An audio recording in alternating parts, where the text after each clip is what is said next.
change, right? Yeah. Let's get this meeting started.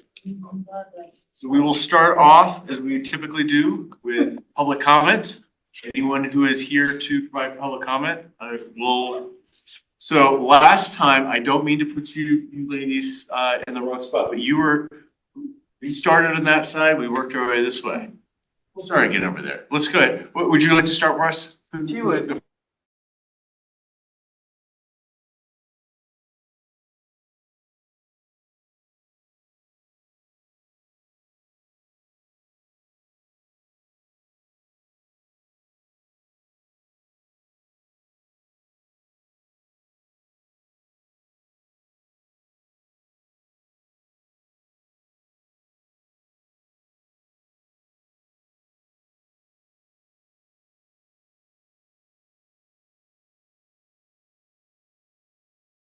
Why not cut that?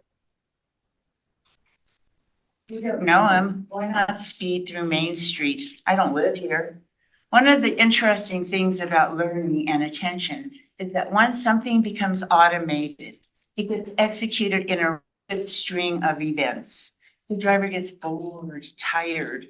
The ease of activity allows the mind to lapse into highway hypnosis. Fatigue contributes 12% of crashes. Wake up, you might hit someone. What seems to give the driver trouble, apart from overconfidence, is the inability to sense and perceive things correctly. They simply cannot keep up the constant level of mental vigilance required for safety. I feel I have things under control. I look at the papers on the seat next to me. I look out the window. You just can't pay attention. Are you in there? Wake up, you may hit someone. New technologies like gaze detection, in which the car alerts driver when he is not paying attention by tracking eye movements, is on the horizon. And I know there is a dislike of physical exertion for the public, the general public. They don't like walking or anything like that. But how about trying to ride the 0 and the 66 and the D line? It's not scary. Thank you. Jeff, can we pause really quick just to make sure that we're back recording? Sorry, Yes, I don't know sir. what's going on with Zoom here. 1 second. It does have recording in the top left. Does. It does say stop recording. Okay. I'm actually gonna sit here because that timer totally freaked me out. We'll allow it. Okay.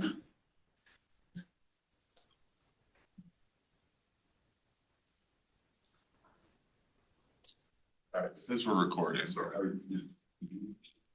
Oh, you got record, okay. Yeah. Working on my machine, okay. I want to make sure we knew where the recording was gonna be. Okay, sorry about that. We can keep going.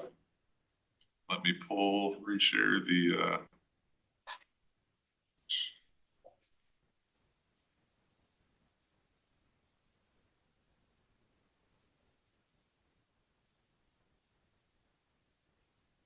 whenever you're ready, thank you. All right, I'm Connie Cantrell and I've lived in Littleton for 72 years.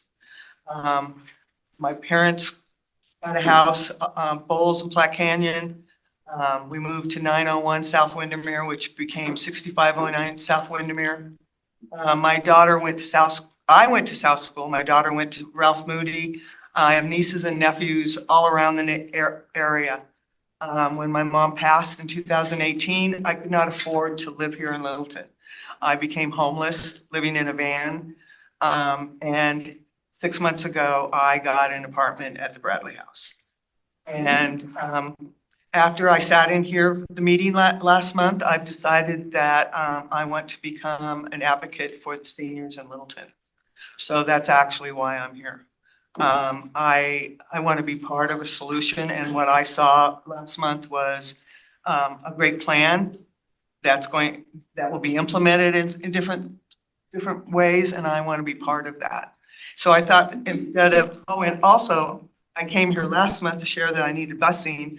Tuesday I went on that bus and it worked well for me. And so thank you very much for informing me of that bus and And I'm sharing that with all my friends, so that's why I'm here. And thank you for hearing me. Thank you. Crosswalk. Oh, we need a crosswalk walk at Bradley House.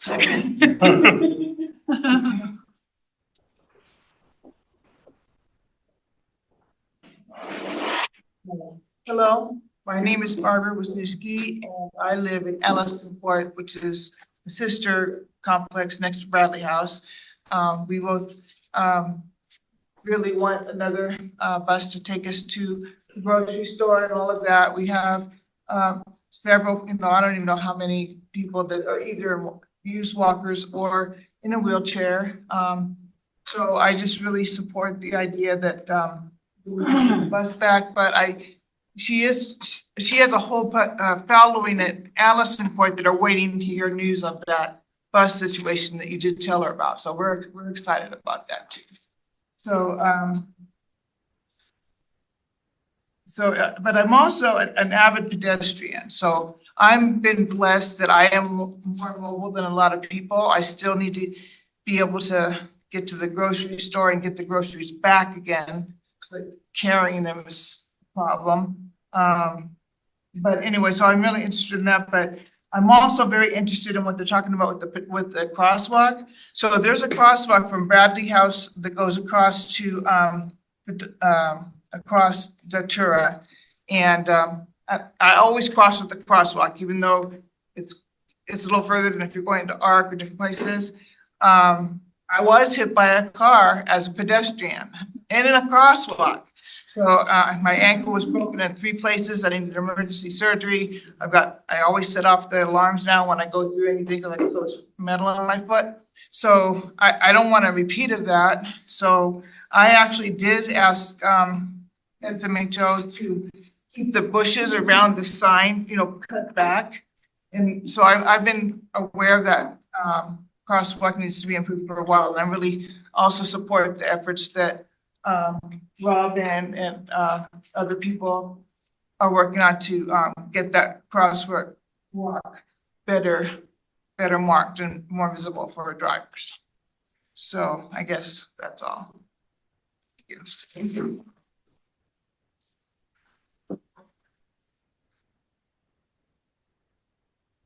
Hello. I have to put this up a little bit. Did it go up? Hi, I'm Elizabeth Keaty. I moved into Bradley House about 2.5 years ago. After I was there for a year, I was diagnosed with bilateral sciatica. So I'm going to have back and neck surgery. So I'm not going to be driving anytime soon. And I wanted to, so that's my introduction. I heard when I moved in there about this great bus that used to come for King Soopers and Walmart that stopped after the pandemic, like, a lot of services around the world did. But the people in these South Metro housing, 7 buildings, they need that bus because 50% or more from each of those buildings does not drive, okay? Bradley House in particular used to be just all seniors, and now it's seniors and disabled. So we have a lot of kids, 20-somethings, from I think it's Colorado Vision Center, the visually impaired. So they also could use that bus because they use Uber for everything else. They don't want to Uber. They want to go to the store occasionally, and they can't afford Uber for everything. So that's what I heard. It used to be like that these people depended on that free bus that came for Walmart and Soopers once a week. That's all we wanted. And let me see what else I want to tell you. So the next time you're at the store, on a whim, think of all of us in those 7 buildings in South Metro housing and how we would love to be there with you shopping. This doesn't seem very important, this little bus that comes once a week that everybody was used to. It's super important. And, we want to make Littleton nice again. It's about bringing community back to community, okay? And it doesn't feel very warm in Littleton right now, okay? Thank you.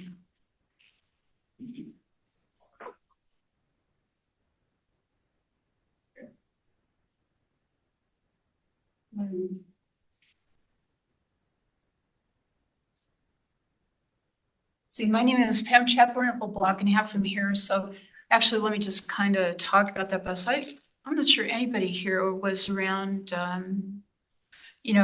7 years ago when we had these buses once a week. Maybe if you're aware, but yeah, we had some cost cutting and the buses were cut. I have brought up the circulator bus idea from downtown up to along Littleton Boulevard up to Broadway, and that would go to at least King Soopers in downtown. And it could definitely swing by some of our SMHO facilities. There's a lot of ideas in TMB. I'm looking at you. You guys can actually engage with this. I think I've mentioned public transit, bikes, ped vehicles. Yeah, let's talk about individuals, but public transit is part of the solution, and we've got to support public transit. I mean, I'm telling you, long term, we need RTD to succeed. We've got to get light rail up and running and buses again. I'm not saying it's easy, but I'm looking at you. I think it's part of what you can bring to Littleton, and so please think about that. And I do think the circulator buses accomplishes many other goals of the city, so it might be an easy first step. Second, I'm going to ask you to do a public roll call at the beginning of your meetings and get it on the record. You folks are volunteers. For one thing, I just think every meeting you should be able to say your name or hear your name called, and that you get to say, yes, I'm here. And if somebody's not here, let's say who they are and where they're at, and things are okay. But name your names. You deserve it. We all want to know who you are. And so please think about putting the roll in. I know the clerk may say you don't need to, and that ain't a reason to not do it. Say your names. Be proud. Doesn't take very long. And then the other thing I want to mention was last night, I was really alarmed to hear about a roundabout on the Enser property in the Evergreen development. It has no sight triangle. The buildings are 5 feet from the right of way, and then there's a cycle track inside of that. Our old code used to have a 30-foot setback for sight triangles. And I gotta tell you, the thought of entering a roundabout without being able to see, the next road coming in frightens me, or the people on the cycle track. If there's a building up, believe it or not, our code says 5 feet from the right of way. It allows buildings to be 5 feet from the right of way on this roundabout. I am incredulous. Guys, maybe there's some way that this works. I'm not sure I see it. I didn't know this existed. It frightens me. It's something, 5 years ago, nobody had any idea about safer streets. It wasn't part of our design. So I think there's more work for us to do in that too. Thanks, Pam. Hey, Pam, this is Tom Grant. I'm still the chair for a couple more months of this thing, and I want to thank you for your comments. Once again, they're insightful. And could I ask Aaron to comment on your the site triangle at Evergreen, if you're prepared? Yes, there's adequate site triangles. You want me to expand beyond that? Yeah, that's not enough, Aaron. That's kind of glib, really. Well, the right of way isn't at the back of the curb. The right of way is behind sidewalks that are have a boulevard. So you have the road, an 8-foot boulevard, then a sidewalk, then another foot or two of right of way, and then a setback to the buildings. So it's not like they're up against the roadway. They're set back quite a ways. Okay. So how many feet of site will that cycle have as they go around the traffic circle? Adequate amount? I can't give you like a dimension. That's not, it's very. Well, shouldn't you be able to know what the building envelope is compared to the right of way, and how much setback from the building envelope there is to the street? I don't know that off the top of my head, but yes, there's plenty of setbacks. And plenty would you characterize as 30 feet or, Well, I mean, you have different buildings in all four corners, so it is totally variable. so I'm kind of looking for a minimum though. Because I think that sight lines are hugely important, and I'm sure you do too. But since this is a new development and we have a chance to influence it, I would very much like to know what the minimum sight impediment is in that new traffic circle. I would have to look and see, Tom, and get back. Would you please get back to me on that, Aaron? I'd really appreciate that. All right, we'll continue on with the public comment. Gentlemen?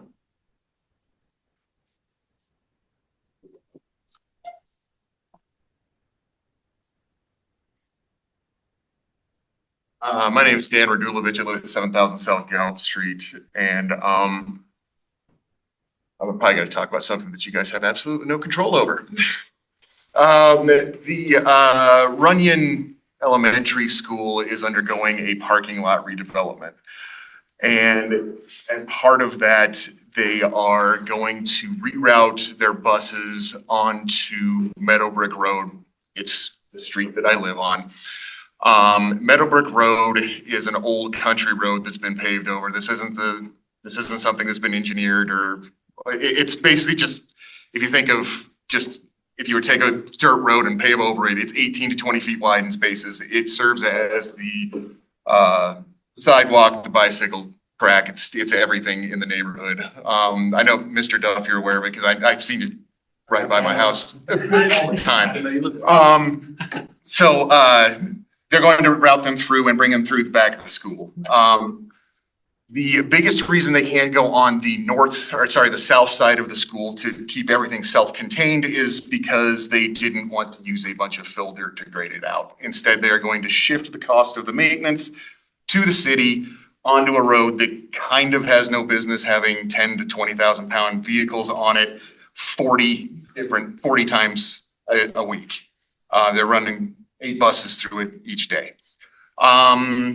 I went to the public meeting. I kind of wonder if this public meeting would have even happened had one of my neighbors not asked surveyors what the heck was going on, and they got in contact with the school district. It was fine. It's what you expect at a public meeting, a lot of anger, it feels like, with things like this, particularly when people feel like they're not reached out to, which is the way most of us felt, because they started design in September, and they're going to finish, they want to construct in July, which is moving at the speed of light for the government. They said this was the 6th iteration of this. I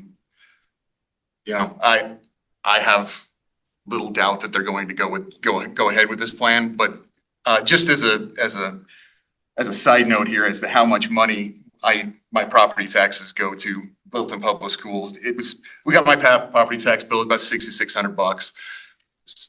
Everything's gone up. It is what it is. 65% of that goes to the school district. $130 goes to the city of Littleton, who has to provide my police force, my sanitation district, my drainage, a multitude of services, as opposed to the one service, very important service that they provide. The design that they have also has it looks safer to me to a certain degree because they're taking the light down, putting 2 crosswalks in with the flashers, but it's really to facilitate movement through the area because it's just gridlock apparently at that point, and gridlock not necessarily a bad thing for safety. Slows people down. So, Thank you, Dan.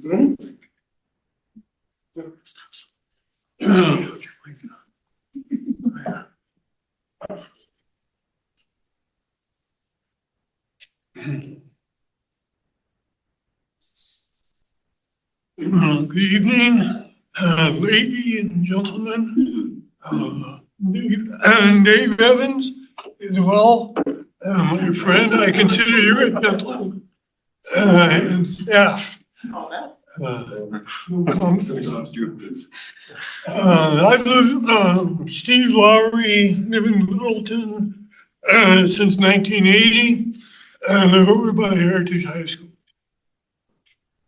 So, one of the comments that I get when I make comments on projects that are upcoming is that, oh gee, we had all this community involvement and people had a chance to do their input, and that's why we have this project.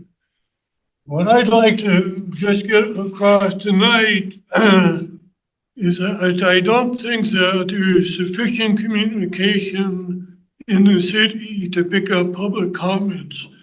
And I would task you with trying to come up with a better system. I don't want to go into particular projects that I think have not been good for the city. I don't think that's the purpose of this discussion. But there have been several, I think in the past few years, the projects I've seen, even for safer streets, have actually made things less safe. So more public input, please. I did take a look at the package tonight, the 67 or 76 pages. Didn't think I could be here tonight, but I am. I made comments. I sent those to the city clerk, asked her to distribute those. Apparently she has not. So is there a procedure for getting my comments to you? That's a fantastic question. I don't know if anyone's ever asked that before. That's Does interesting. the staff know how that works? In person? I'm not aware off the top of my head, so we can talk to the city clerk and see what the process is on that. So I don't think there would be an issue, with doing that, but we can try. Okay. Send out an email. One possibility, if I may, I'll leave the comments up on the table and you can pick it up if you like. If you don't, the janitor will take care of them. Fair enough. Final thing on David Runyon. Final thing on David Runyon, I live in a Lottie. If you're going to look at school parking and buses, please take care of a Lottie. Because when people come to pick up or drop off their kids, they take the whole bike lane. It's a combination bike parking. And students or old folks like me, they're biking up and down that hill. We don't want to get to Dory. So, I think that's all I have to say. I might have to leave early, but I wanted to come and listen to some of the comments you have on the different plans you have. So good luck, folks. Thank you very much. I don't see anyone else.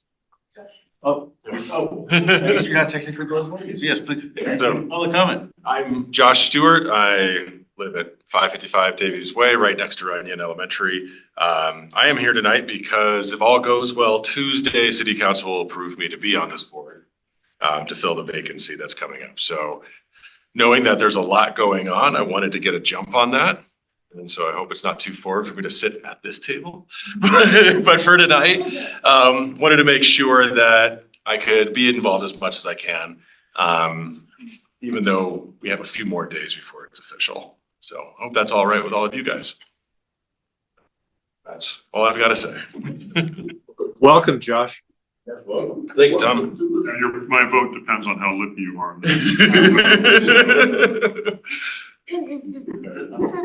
Fair enough. All right, so looking at the agenda, we are gonna make a slight modification. Point number 2, we're gonna postpone for some amount of time until Brent is able to join us.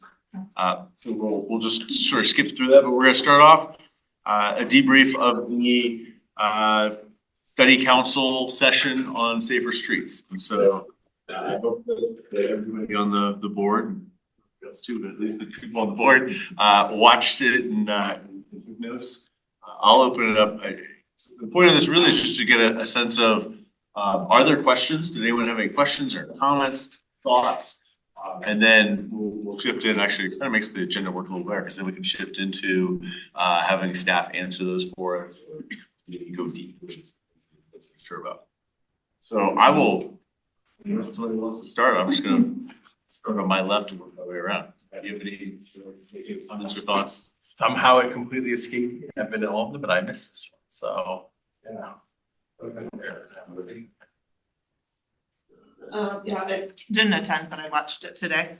It felt actually very reflective of the dialogues that we had in here. So I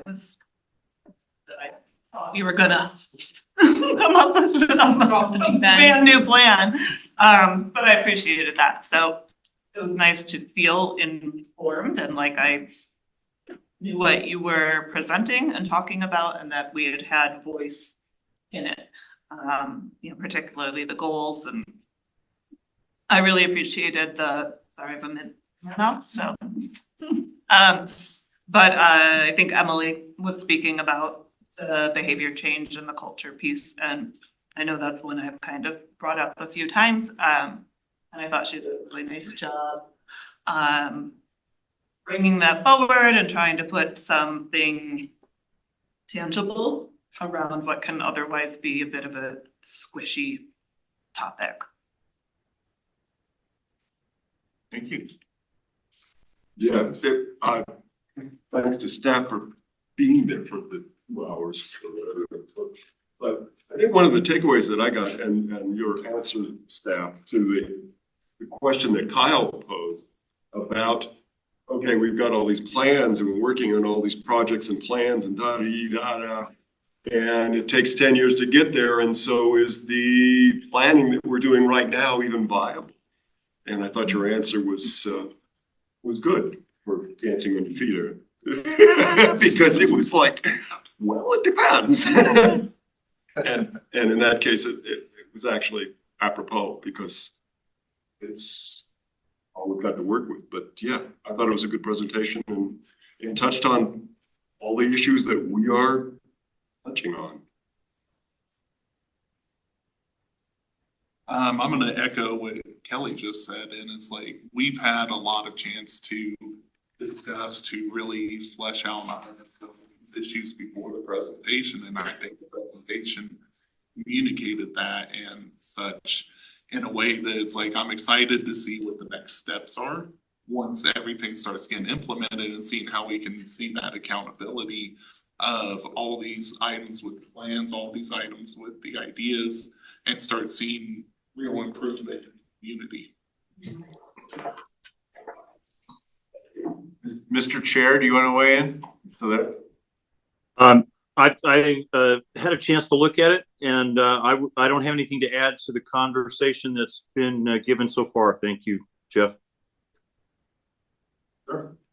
So my comments, first of all, I think said you guys did a fantastic job. Like really, thank you for being there and doing that. I thought you presented very well and represented very well. I'd be honest, like I think I already knew there was a lot going on, but like watching that presentation, I'm like, there's a lot going on. We have a lot of things we're trying to work on. I'll be very honest, like part of me, there were several stages where I'm like, are we gonna be able to do all that? Are we gonna keep track of all that and actually execute? And so I'll let you guys weigh in on that at some point here once I stop talking. I think I missed, we've had 1 or 2 sessions here where the communications teams come in. And I think I managed to miss both of those meetings. And so I was a little behind on the communication strategy. And it helped me feel very good. You know, we had comments earlier in the public about communicating out with the public. And I'm feeling like we at least have an idea of what we should be doing. And so I'm feeling much more confident in that. Where I am not so confident, 2 big areas for me. One is this idea of funding. It's a legitimate question to ask, given the current environment. And I think we spend a little bit of time in here talking about that, but we probably do need to add that to our agendas and really start brainstorming that a little bit more. And anything that council has, ideas or thoughts or no-go type areas would be very helpful I think for us. I think it's something we do need to talk about and really dig into. So I would say the issue is the competition that Safer Streets has with other priorities within the city. So, I personally, I'm kind of interested in what's going to happen with Kettering Park, because that's something we did a plan for. Made a priority out of what's going to happen downtown. The city staff has made a priority of redoing the service center, rebuilding the service center where there's, as I look on our plan, there's a conversation about rebuilding the library. And so I think one of the big conversation and staff has been very successful at using grant money to do a lot of this work. And so there's that, but there's just a lot of competition for capital expenditure within the city right now. Well, I think grant money is, I'm not going to predict the future, but there's in this current moment, a lot of concern about how much grant money there will be available 12 months, 24 months, 3 years down the road.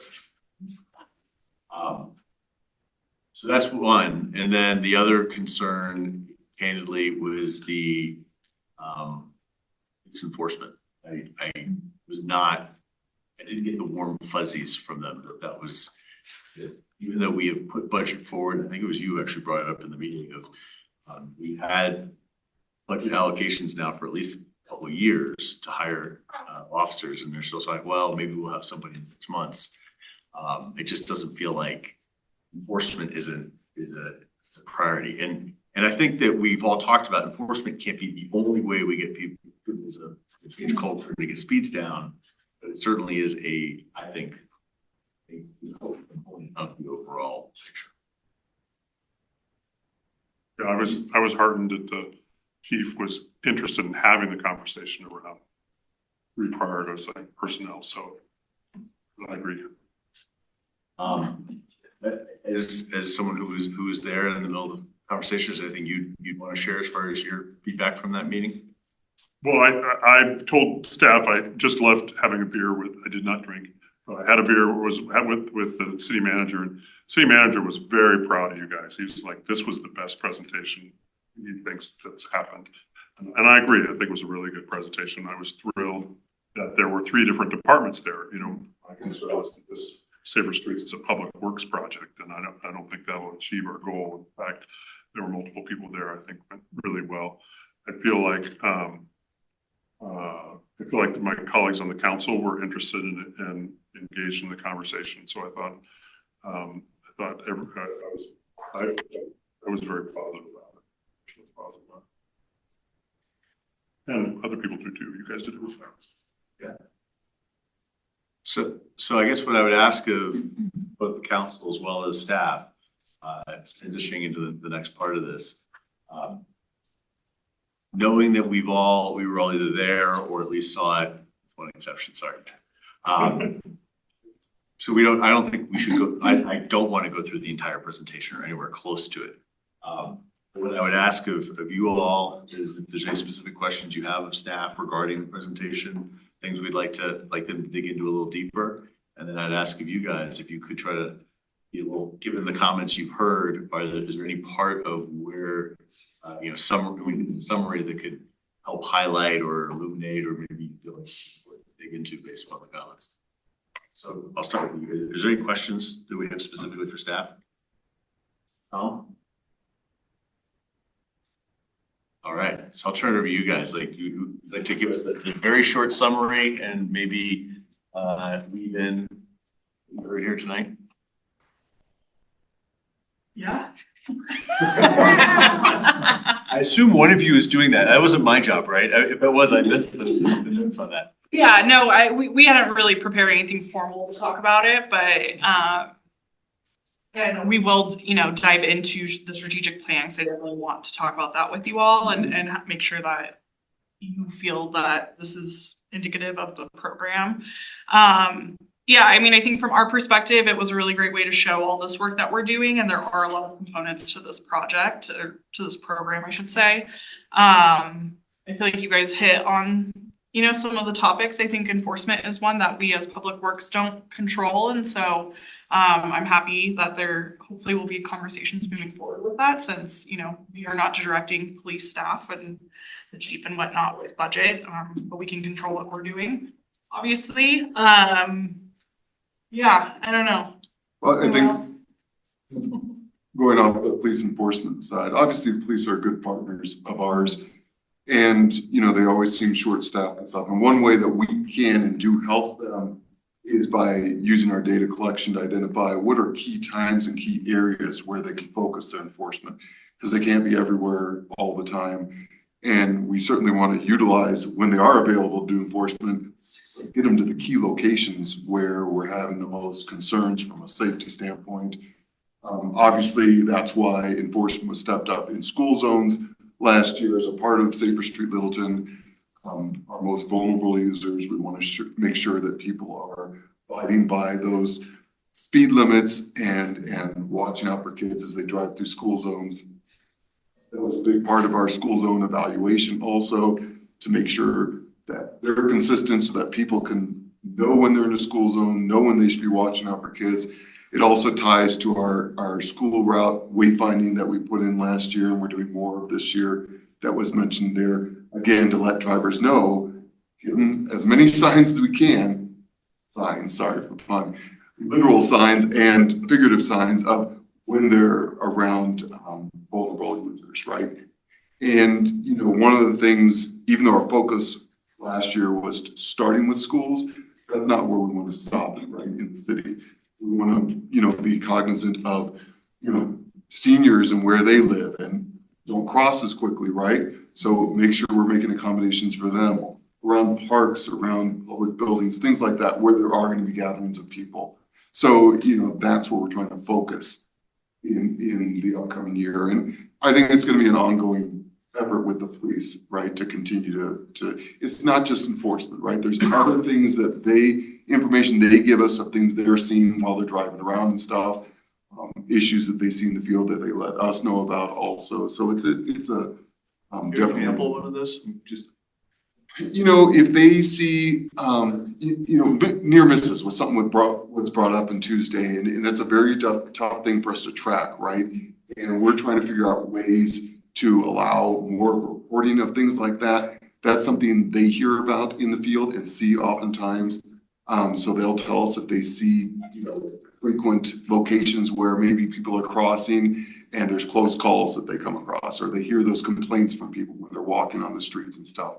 So they always convey that type of information. It's not just the police, other people within Public Works, if they're out in the field, a lot of our inspectors and stuff are out a lot, and they get approached by people, and they're good about bringing back that information to us too, so we can try and look into those locations, make sure that we're doing something with it. Cool. All right, go ahead. Give us the plan. Sure. Do you want to share your Yes. screen? Yes. So yeah, we touched on this on Tuesday, the strategic plan, and Jeff, you made a really good point of we have so much going on. How are we going to accomplish this and prioritize it and manage it? And so that was really the impetus of needing a strategic plan. So this is really meant for program management. It's more of an internal document. It wasn't released to the public and had a big public engagement. We talked to different stakeholders, both internal and some partner agencies like South Suburban. But this is really about how we as staff are going to implement everything as part of Safer Streets. So a little bit about strategic planning, why this is our 5-year framework. So we're looking at the next 5 years of how to do this program. We want to be more strategic. This program was created very swiftly last year, and there was really great bones to it. But how do we mature this into a long-term sustainable program moving forward? We also wanted to make sure that we're looking at workload and timing and figure out, do we have enough staff and funding to get everything done that we want to get done? And if not, how can we reallocate different things or move projects around, or how do we bring this to city council to say, hey, we need more staff, whether it's in planning, engineering, operations, until we have that data, we can't bring that ask to council. That's also part of the impetus of this. This is just reiterating what was presented at council, just so a little bit about the philosophy, and these are things that this group has been talking a lot about over the last year. So hopefully this is nothing new. That Safer Littleton starts with us, and so that's really, you know, everyone in this room. This is staff, this is leadership, this is you all. We have to embody this culture of safety. We have to be, we have to walk the walk and talk the talk. And then sustainable funding is really important for this program success. So, you know, we can't just have an infusion of a lot of dollars one year and then have that end. This program will not be successful. Engage continuously, educate consistently. So again, that safety messaging has to be ongoing. It can't just be a one-time effort. We want regular outreach to all types of residents, to neighborhood groups, to schools, to businesses, to everyone who uses our streets. We want to be engage them and make sure that their voice is heard through this effort.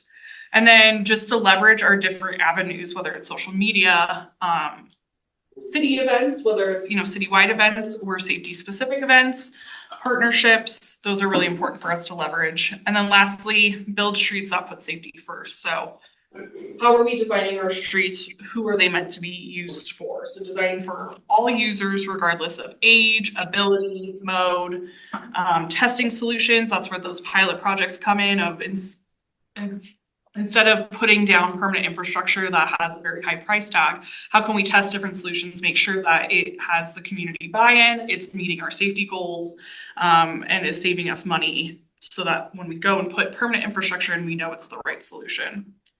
And then on the city side is how are we strategizing the long-term funding? How can we leverage grant funding and other city funds? How can we plan this out for the future? So getting into the meat of the strategic plan, we developed a vision and mission. And like I said, this was developed with our consultant and then vetted through our 7 different stakeholder groups. So that included our transportation team, our capital improvement program team, the operations team, city manager's office, communications, South Suburban Parks and Rec, and I'm missing one, police. Can you remind me, who's the consultant for this? FHU. FHU? Yeah, Felsberg, Holton, Oliveg. And they've helped us, they've been on previous projects like our trail connectivity study. I think was the most recent project they helped out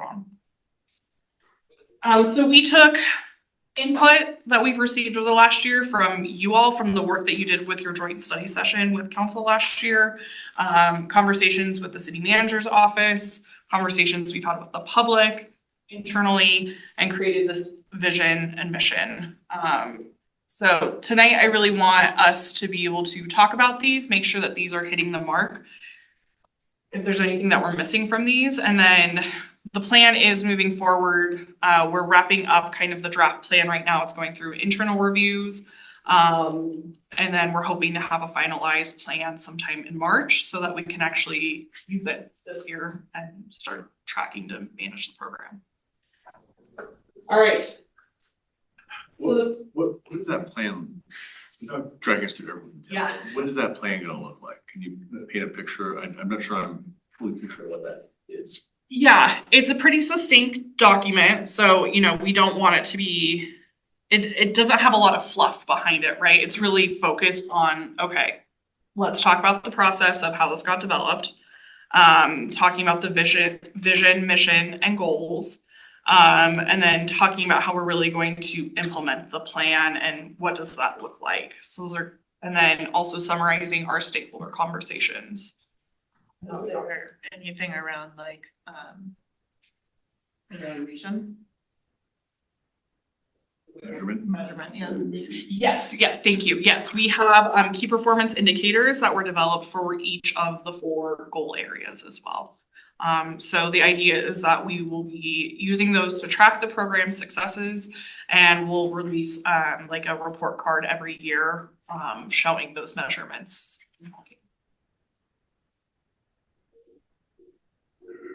All right, so the vision.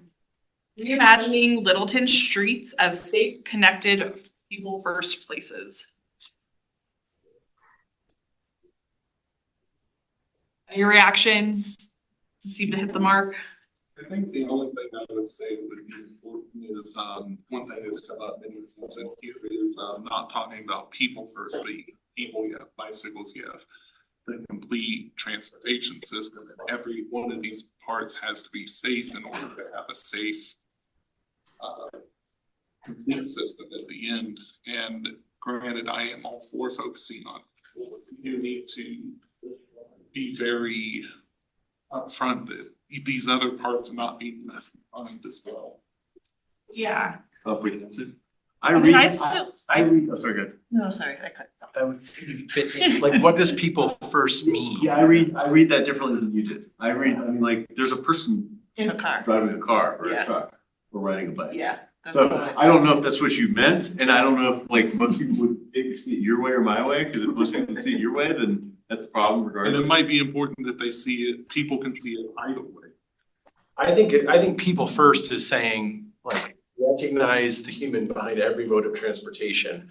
And so if you fully went on the side of the car, that would leave behind lots of other people. You know, that's probably the most invasive on the other forms of transportation. And if you fully went to the pedestrian, you would leave behind others too. So like, I think it's saying this needs to work for all people. And that to me is what people first is, yeah. Not just pedestrian. I don't know if you were saying like pedestrian, but I don't think it's just pedestrian when it says people first. Yeah, I think you summed that up really well. The idea is saying people first and not necessarily identifying one mode over the other, is that it is about all people regardless of mode. And there's a person behind the car, there's a person on the bicycle, there's the person walking, there's the person in the bus. And it needs to meet all of their needs, yeah. So I have a question. So this says, like, we're gonna make people first places. That's I think a high bar. You know, and when we go, like, when we start to see roads get maintained, will this, like, does this actually have enough teeth? I don't want to say necessarily teeth, but like, will we start to build complete streets, or will we keep maintaining streets that are entirely centered around the car with a little bit of paint for bikes, you know, is my question. Because I really hope we don't put it in here and then not do it, you know, and then very clear, like I would say very few spaces in Littleton are people first places. Is this actually going to, you know, be weighty enough where we start doing it? Yeah, that's a really good point. I think this vision is meant to be ambitious. And for a lack of a better term, visionary. With the caveat that, yeah, it's not gonna happen overnight, and it's going to happen incrementally, because that's how typically we were able to get things done and fund things moving forward. Well, I would add, you know, as with everything, it's funding dependent, right? One of the stats we gave just on a Lottie was that just putting sidewalk up and down a Lottie would be $7.5 million. And we're looking at all the, 10 corridors and all these other things. So, we want to make it people first as much as we can. And also there's going to be times when we have to decide not to let perfect be the enemy of progress. And maybe we have budget for paint and posts for right now, and we have to strategize on how we go deeper. So. Yeah, it sounds like the Runyon project is going to be a pretty large reconfiguring of that space. And right now I would say there is almost no infrastructure that gets walkers and people on bicycles there safely in a dedicated safe space. And so to me, if we're going to say like, oh, we just didn't have the funds, I would say, then let's not actually say that that's our priority. It's like, there's of course like give and take and pull and things like that and iterativeness, but we actually have to do it, and if we can't just put it here to make us feel good and then go and say, oh, there's no budget, and just never do anything. Like that to me seems. Yeah, well, and I don't think we're saying we're just gonna be like, oh, well, there's no budget, I guess we'll move on to the next one. But it's getting that vision first. And part of like each of these corridor studies is a detailed strategy on how we're gonna fund this, like fiscally constrained, chronologically constrained. We talked about that today in a project meeting. So yeah, it's step one, and we're not planning on stopping at step one. So. I think one of the advantages of having a vision statement that says what it does instead of what you getting more to reality is it allows us and the public to hopefully their feet to the fire when a new project comes up and it's not a people first kind of place. It's a priority. Why didn't, that's a priority, why didn't we do it? I think too, you know, without having a strategic plan and a defined mission, vision, goals, it's hard for us as staff to point back when we're talking to leadership, when we're talking to council of, hey, why do we need money for this? Or why do we need to do this project? And so it's keeping us accountable. It's keeping leadership accountable. It's, you know, I think will help us write grant applications as well to point back of, hey, this is our vision for this program. Yeah. So I don't know if that answers your question. No, I really wanted to, I just really wanted to call it out. Like, Yeah, absolutely. I'm happy we put the vision in there, Yeah, but we have to follow it up with action. yeah. And I hope that this does that, yeah. So just from a technical perspective, is this a vision statement from Public Works? Or is this a vision statement that like the city council will be approving? Or is this just something we're all gonna kind of say to ourselves and say, that was cool, let's move on? Like, how does it? Yeah, I mean, I think the intent is that this is a vision statement for the Safer Streets program. So as So who owns that? Like I mean, the buck has to stop somewhere. Like, Seems like if this doesn't get into the TMP, then it doesn't, then it's just a nice statement. But once it gets into the TMP, that's what actually holds feet to the fire. That's what I was gonna ask, does this allow us to hold planning feet to the fire so that the setbacks are 6 miles?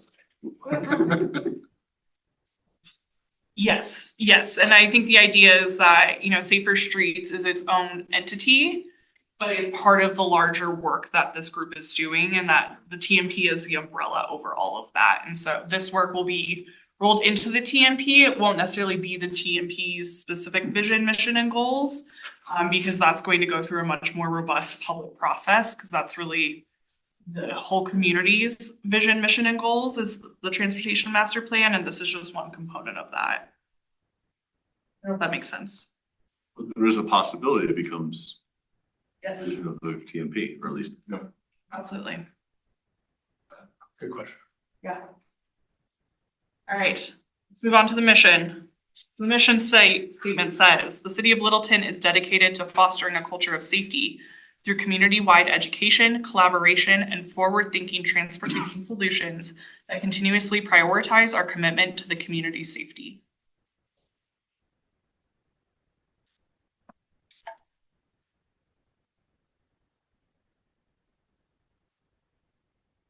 What's all?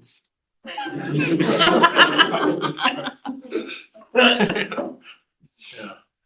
Sounds really nice, yeah. Okay. So moving on to our goals. So these were developed based off of, we had 3 pillars that came out of Safer Streets last year. Those were infrastructure, education, and enforcement. So we used those as a base, but we did want to reevaluate those 3 pillars and really turn them into these goal areas and make sure that they really fit within what we're trying to accomplish. So instead of saying infrastructure, we changed it to people first streets, trying to humanize it a bit of what are we trying to do with infrastructure? We're trying to make people first streets. Culture change, that was originally the education aspect, but again, what are we really trying to accomplish through education? It is that culture change and that shift in how we think about safety. Data-driven decision-making is a new one that was added. So everything that we do, we want to be based in data. And that includes public input. Like that is a data point that we want to include in this work moving forward, but we also want to be making decisions based off of not just how things make us feel, but also, is it making a real impact? Is it reducing crashes? Is it reducing speeds? And, you know, is the public on board? Like I said, that is an important data piece as well. And then lastly, collaboration and resources. This program is really grounded in working with our partners. It can't just be a public works endeavor. We have to work with communications, police department, Littleton Public Schools, South Suburban Parks and Rec, There's a ton of other stakeholders as part of that too, but without that collaboration, we're never going to be successful. So, That thoughts? include our surrounding cities as well. Absolutely, yep.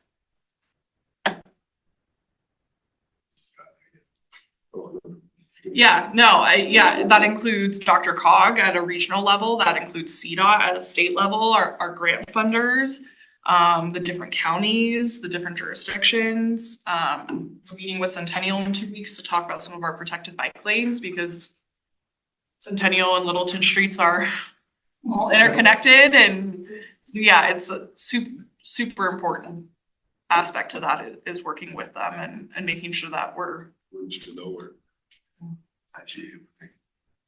you have our IGA with Inglewood for the protected bike lane as well. Can I ask a question or make a comment? Yeah. So I'm worried about the word streets. Trails are a huge part of our connectedness and a huge part of our work. And I'm worried that we're being a little too focused on streets. Yeah, unfortunately, we called it safer streets. I know, but that's just my word. Yeah, yeah, and we had a conversation about that. I think the idea was that our trails,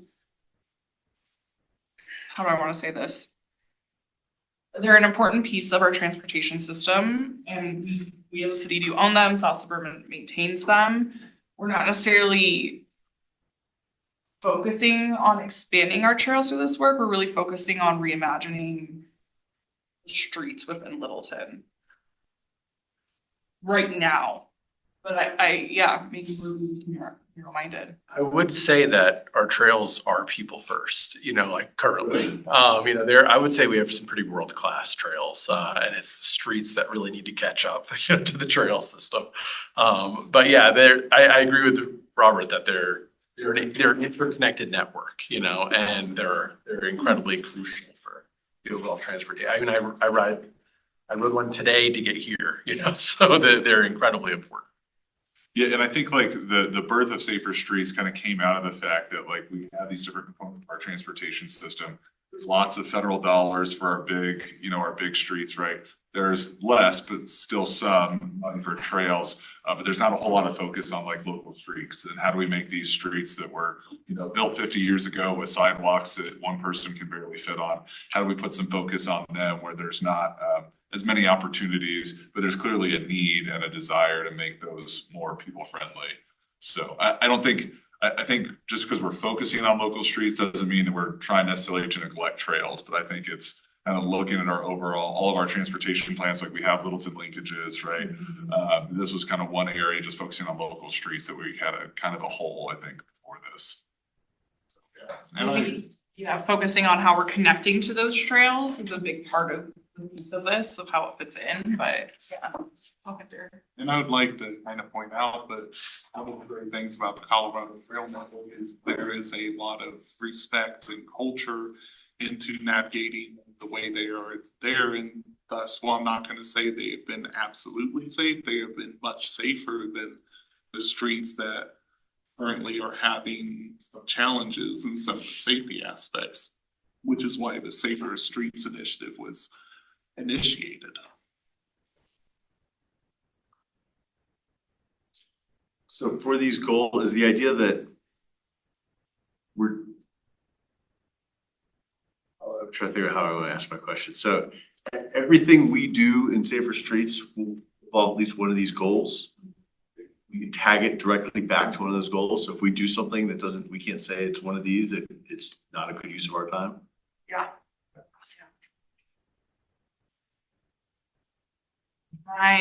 Let me pull up, not that we're gonna go through it, but it might be beneficial just so you guys see kind of the back end of what we're working on as well.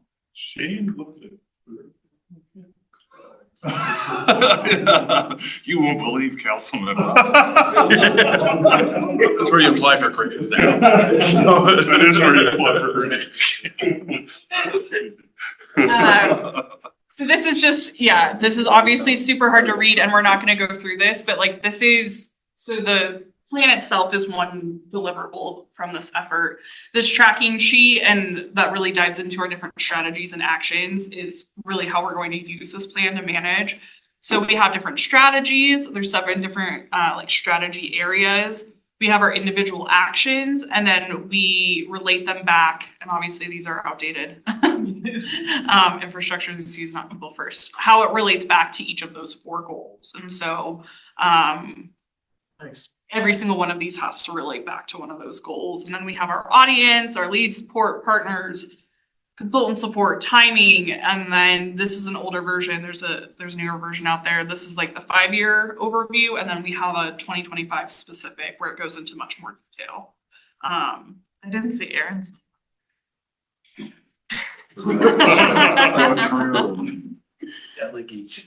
Is this something you could share with us, especially if you're redoing it right now? Like once the new one's done? Read only, of course. I see how you do it. Working doc. It's definitely a working internal mechanism to help program. So I will personally take, at least for the next couple of months, as vice chair, I will take the responsibility that you will not get a question from anybody. Why are you working on that one versus that one? And should you do this? I'm just more curious about a high level, like just to see what is it you guys are working on. How is all that translating out? absolutely. Yep, we can definitely do that. And we'll for sure share the strategic plan once it's finalized with you all as well. So I'll make a comment on the data driven based on your presentation. I thought it was very interesting that the pilot project you selected, one of them you selected to talk about with what I would say was the best results, the most speed reduction, was also the one that had the worst feedback from the public. And and if we're all honest, it's essentially a hot mess. Stern, like there's a lot going on there. It strikes me that one of the reasons speeds have come down is one of the reasons speeds have come down and people hate it at the same time is because it's confusing. They have to think about it. Yeah. You really have to focus and think about what you're doing. And I guess I would ask, and maybe Emily's more really pushing this. Is there a way to build infrastructure that gets people to slow down? It doesn't confuse them and make it more difficult to navigate? So that they figure Is it out. that something, is that, or is it like, Yes. Yeah. like it's two sides of the same coin? Yeah, and I think some of our pilot projects are more in line with that. Yeah, a little bit of a less chaos feel. Yeah, but they didn't have as much good results. They did. I mean, so wasn't it like the 80 sometimes 1 mile an hour over the actual speed limit? Yeah. That's what we need, like. Yeah, we had one that was better. So the Alati and Lee Gulch, we actually got speeds down, like in the northbound direction down below the speed limit there. Yeah, we picked that one because we knew that was one that has a lot of fanfare. I'm surprised it's northbound because southbound, there's that fence there that completely blocks the line of sight. So I really slow down there just in case someone pops out there running with a dog or Yeah, something. that's a good reason to slow down. For Yeah. I don't know that that's occurring to most people. Yeah. No, that's a really good point, and I think that's one of the feedback points we've gotten from our traffic calming evaluation is that there is too much visual clutter on these. And I think we're aware of that and we've heard that from the public. So part of our pilot projects and quick builds this year is reevaluating our existing pilots and seeing, okay, maybe we can use modular median instead of a bunch of delineators to reduce that visual clutter. Heard them called porcupines, which is a good name for them because there's so many little posts coming up everywhere. That's a new one. I like that. Add that to our good collection from Littleton. So yes, that is something that we are taking into account and that we have definitely heard the public on that. And so trying to figure out how we can still create those safety benefits with maybe less visual clutter. Without community buy-in, we'll never be successful. So we have to listen to our residents. So you're optimistic that you can slow people down without confusing them. I am. It may take us a couple iterations. Like chicanes and, squeeze points, those, I think, chicanes often get people to slow down without confusing them, but they really get them to slow down, which people also don't like. As long as there's enough traffic in both directions. I don't know if you've seen Range View by Prince. In the middle of the day, I mean, people just drive straight down the middle of it. It does, and it's everyone from the, you know, the high school senior to Davis, who's retired, to. You're on the squiggly road. Dan Rabilovich. Yeah, the squiggly road, yeah. Squiggly road, so. Yeah. Chicanes and pinch points are part of our traffic calming toolbox. Can't wait to put a pinch point in Littleton and see the reaction we will get on that. We're gonna start with in front of Robert's. Yeah, I was gonna say. You can start with the front. I encourage you not to make that your top priority. We have all the heritage people going by at the end of the day, and my neighbors have said to me, we would love something like that, that like really, really made people slow down, because the speed limit doesn't do anything. Yeah. Well, couple things that I've noticed that are effective are the raised crossings in areas and critical areas. And surprisingly, the Hawks are good, just not absolutely everybody does, but a lot of people do pay attention to them. Yeah, that is, we're talking with the company now to look at potential temporary raised pedestrian crossings and temporary speed cushions as new products we can add to our. And collect data on them, yeah. Oh, nice, yeah. And speed cushions have a higher efficiency, I guess, than the standard speed bump. The benefit with speed cushions is that it allows emergency vehicles to go through at speed. But your average car has to be at least one wheel base will be on. So is it cost differential, which is cheaper? Oh, between a cushion and a hump? Wash. Oh, good. As a cyclist, Part of it depends on, you know, what we're talking about. What Gary was talking about was getting some that are rubber that we can put down, try them out, and then remove them.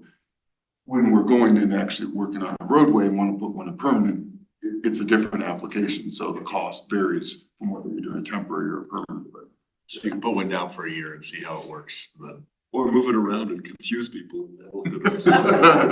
Every day, we'll just go out there and move it just a little bit. I would like to withdraw my confusion. I think it's making people uncomfortable. And I don't know that that's something we can not do as far as trying to slow people down. Like they're you have a nice big wide road. We're all comfortable. We're gonna drive really fast. So, but people don't like to be uncomfortable. Definitely don't like change. Just do at least one thing a day that makes you uncomfortable. Driving a little. Drive on late. Yeah, there you go. Any other questions, comments from the committee before we move on to the next topic? I think it's a great list. Yeah, no, I think it's really good job, and I look forward to seeing as it matures. All right, our moving on to the next topic, which is we got some TMP stuff to talk about.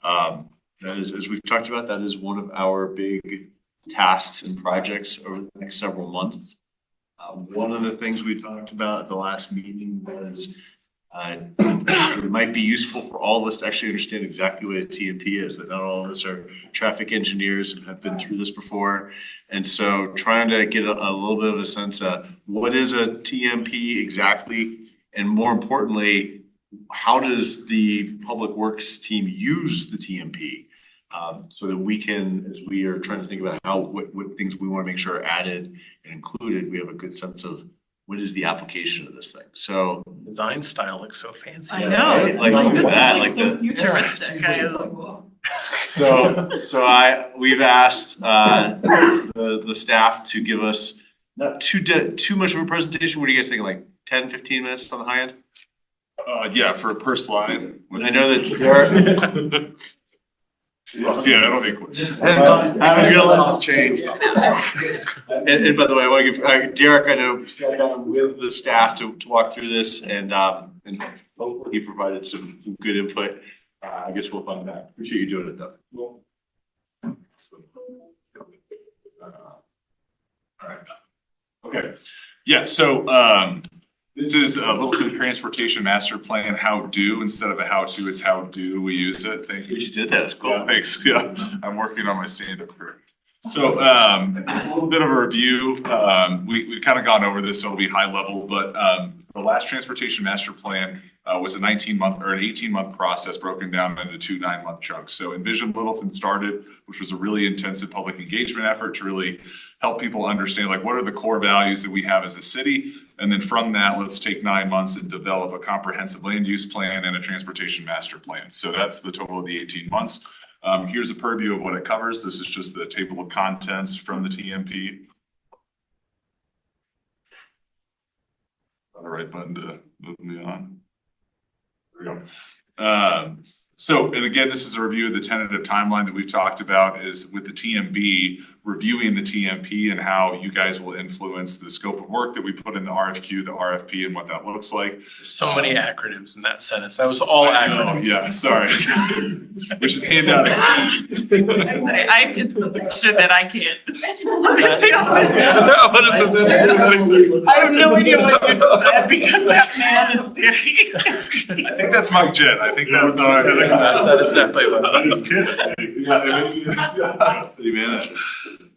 Yeah, so anyway, so, you know, the goal of or we've talked about as a board, this board taking the next several months up until July and really helping staff work through, like, what does the scope of work look like? What are the qualifications of the consultant team that we're gonna hire so that we really, you know, get a TMP that we're all in love with for, you know, the next 5 years until there's the next update. So, and then the planning process itself, we said 18+ months. That's kind of standard for a TMP, but we're under, you know, it's not federal funding. We're under no like timelines to get it done. We obviously want to get it done to have an updated document, but we want to do it right. So there's some flex in it. Any other questions about the process? This is kind of probably the second or third time we've reviewed this as a board. No one group will get everything they want. My goal is for groups to get some things they want.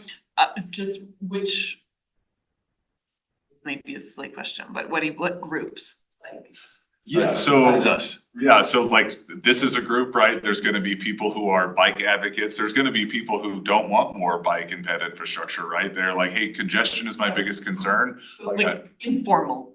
Yeah, informal groups, exactly. Yeah, so there's all these. Yeah, there are formal and informal stakeholder groups kind of throughout the public engagement process, and so that's something that I don't know that we did a good job of that on the first TMP because we had groups come back and say, well, I wanted this one thing and, you know, I talked to so-and-so about it. And then in the final version, it's not there.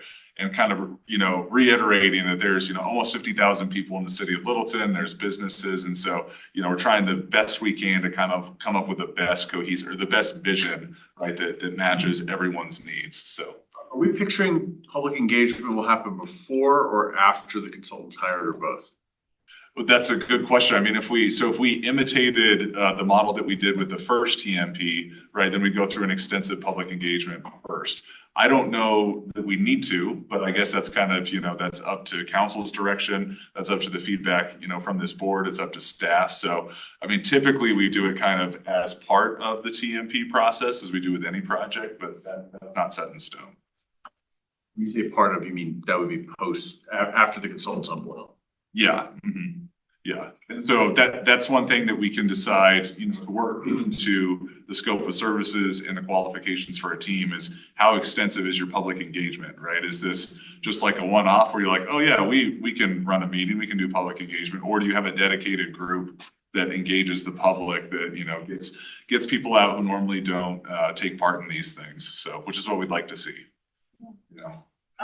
Yeah, and we haven't, I think, you know, this is part of the scope of work and figuring out how we want to manage the process, but I would imagine there'd be some sort of like stakeholder working group, which is what we have on a lot of projects. Like Project Downtown is a good example, you know, so this board had a representative on that stakeholder working group, but there was also, well, there was a representative from every school board commission on that project, plus some outside entities as well. So figuring out what that looks like is still in the works, but I would imagine there's something along those lines. Can I ask a question? Is that okay with you guys? I prefer not. Okay. If that's all right. All right. All right, so just an overview of why is a TMP, why is a transportation master plan essential? So there is no legal requirement for us to have a transportation master plan. There is a legal requirement for us to have a comprehensive land use plan, right? It's by the state legislature. But it is still a good idea because a lot of the funding that we get, that's kind of the barrier to entry, right? That's like your ticket to get in to be eligible for this funding is show us a transportation master plan that has this in it or has some sort of public engagement in it. So it's also best practice, right? We want to have a plan, a cohesive plan we can look to, a document that we can look back to as we design projects. So also cohesive vision, which I was just talking about, making sure that everything we do that's transportation related is going toward one vision, right? That's the same vision. The TMP doesn't cover just projects, that's the bulk of it, but it also covers partnerships and policies. And so when you're doing a project, it's a little bit easier to remember like, hey, we want to include bikes, we want to include pedestrians. But when you're doing things that are a little more, when they're not tangible, it's a little easier to get away from making sure that we adhere to that vision. So that's another reason we have a TMP. Project direction, so if the cohesive vision is kind of overall, the project direction, when we get one individual project, making sure that we can go to the TMP and say, okay, what facilities are supposed to be included as part of this project, right? So it goes from the overall down to the specifics. It guides development, which you guys have heard a lot about. So, we're working through some intersection projects, right now at Broadway and Littleton and Broadway and Mineral. And if we have planning documents that say, we want to put a bike lane here, we want a wider sidewalk, things like that. Then if a developer comes in and wants to redevelop, that is a document that we can say, actually, well, here's a plan, right? It's publicly available, whether it's been approved by council or it's a study or something like that, that we can point to in the developer and say, hey, you have to build this, or at the very least, you have to dedicate right away so that we can build it at a later time. And then system-wide perspective, making sure that when we build a project, even if we think that project is great, that it's going to actually line up with the project across the street, and then we don't, send people into oncoming traffic accidentally. So the guys' development on the planning, our last TMP, besides like a big 7-page spreadsheet of potential projects coming, we did not have anything to describe like this is the plan for this street. We had some very high level. Are you thinking that the next version is going to have more details of some of our corridor studies and this road? We want to get big sidewalks on it. We're just waiting for a chance. Is that what I'm hearing that? Yeah. So the TMP will set the direction, and then we will have other documents that kind of get into the specifics, right? So whether it's LEDs or whether it's a corridor study or something like that. But if there is something in the TMP that says, hey, we intend to have bike facilities here, then we can point to that as a negotiating tool with developers. And I wasn't involved with the Costco stuff, but I know, and Costco was a great partner, right? They were, came in, they're building a lot of stuff, but that's one example of where we can point to the TMP where we have, Mineral identified as a bike priority street, say, hey, we have to make sure this is a bike priority street. And that's what this looks like currently. So we don't have anything that's written out necessarily, but something to point to say, hey, we got to accommodate bike. The Broadway corridor study is probably the best example of like between this street and this street, we have these facilities between this street and this street. So I think that's probably the gold standard because lots of money was spent on making it. Right. And then that could hopefully spread out to other streets. And then the classification of streets as well could be something that we all decide to do as part of the classification of streets to say, these are the facilities that are on these types of streets too. Yeah. Absolutely. And the TMP directly informs our Littleton engineering design standards, which is the tool that, our planners and our, Kyle, who does all of the traffic transportation impact studies, and Aaron that can say, hey, this is in LEDs, you have to follow this. In our previous TMP, so we had a complete network section, which was kind of at the time the politically correct version of complete streets. It just didn't kind of go, it kind of went 2 steps in and there was 3 steps left. And so we're kind of diving in with the Elati Street corridor, kind of talking about modal priorities, which is the next step in complete streets. And that's something we'd like to do with the TMP update too, is say like, okay, we have these street types or these, street types. And so what are the priorities on each of these streets, right? Because we might have limited space, but we need to say, hey, no ifs, ands, or buts, you gotta have, 10 feet of pedestrian space on this type of street, so.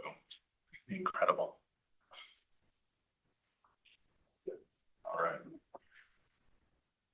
All right, so, and here's just some examples of kind of how we as staff reference the TMP on a regular basis. So looking at future projections, and this is something that we'll update kind of with every TMP.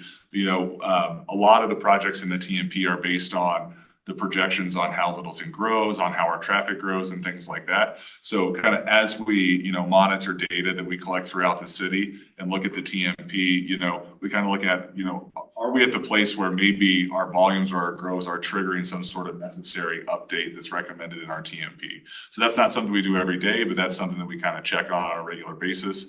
I'll skip down to the bottom right corner.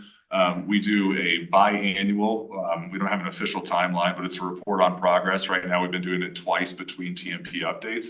And that's where we go through and kind of track the progress on recommended studies, recommended policies, recommended partnerships that are in the TMP. So that's how we kind of use it on a once a year basis, getting down into like the weekly and the daily. So departmental and group coordination. So as other groups have projects that impact the right of way, right, they're going to look at the TMP to say, okay, I might be doing this project. A good example is Jameson and Broadway, where we have a culvert that needs to be replaced, right? And there's an opportunity there to do an underpass, right, and make a trail connection, right?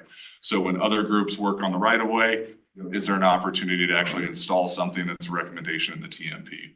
And then on a daily basis, so payment management integration, but also our traffic calming. So anytime we do a traffic calming, we have a traffic calming request, we collect the data, we say, hey, there's an issue here we need to fix. We make sure that as much as possible, that solution to that traffic calming issue is in line with the TMP, right? So if there's supposed to be bike lanes there, we don't want to necessarily pinch something up, right? So that you can't get a bike through there, so. So would you, I'm curious, say daily. Is there somebody in Public Works who literally looks at this every single day? I would say that I probably look at it like 3 or 4 days a week when questions come up, so. Okay. The rest of us have it memorized, so we don't need to. Yeah, You said it's just a paperweight. I would not have been shocked, but okay, no. So it gets used very, very regularly. Yeah. Yeah, I feel like every project we have, especially like we're referencing back to the TMP. What does the TMP say? How can we use it? It doesn't mean we can't defer away from it if we feel like we need to, but it is the thing that's holding us accountable as well. All right, and then so let me pause there. I think this is a good point.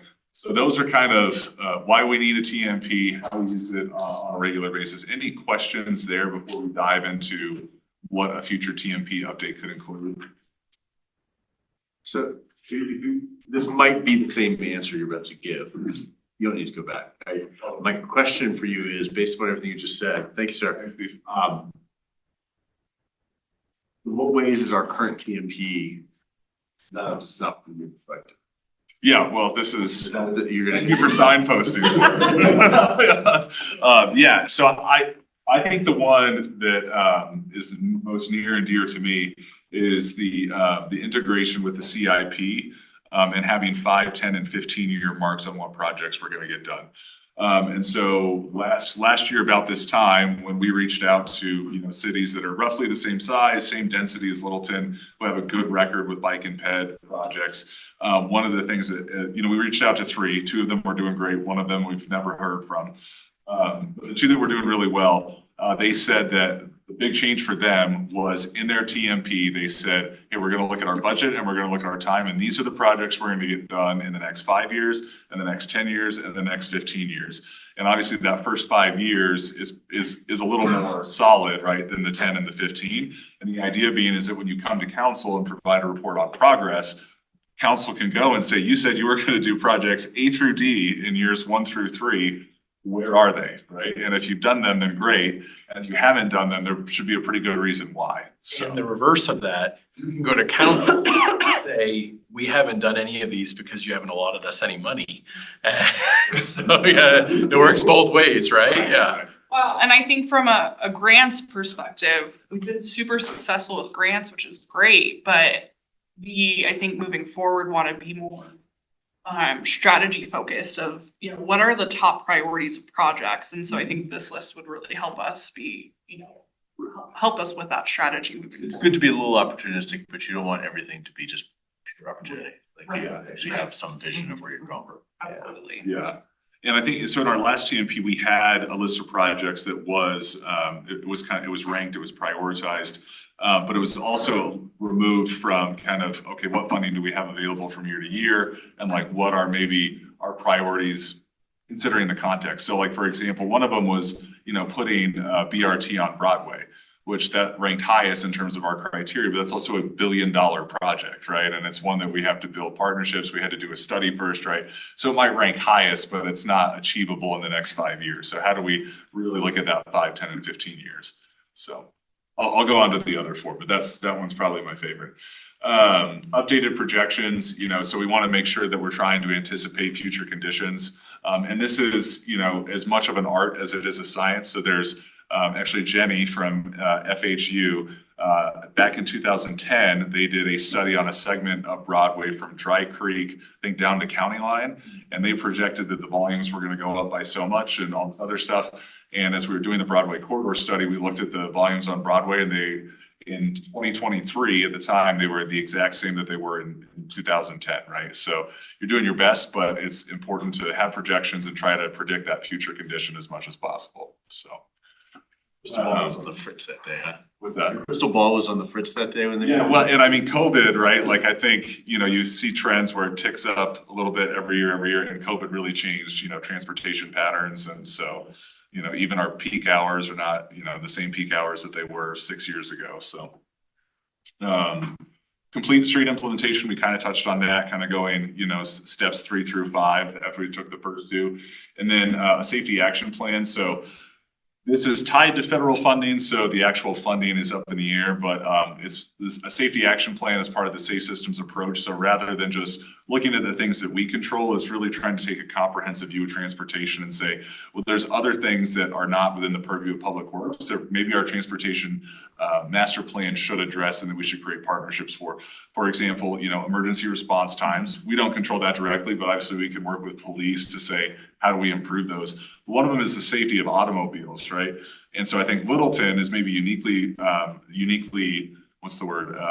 Positioned, there we go, to kind of have that conversation with all the auto dealerships, right? You know, and how do we maybe make a connection with auto dealerships to promote vehicle safety? Because I mean, that's a big thing too, right? As vehicles get safer, the number of injuries and fatalities go down as well. So how do we partner with those companies, those organizations that we just haven't thought of before because we've been kind of focused on what we can control?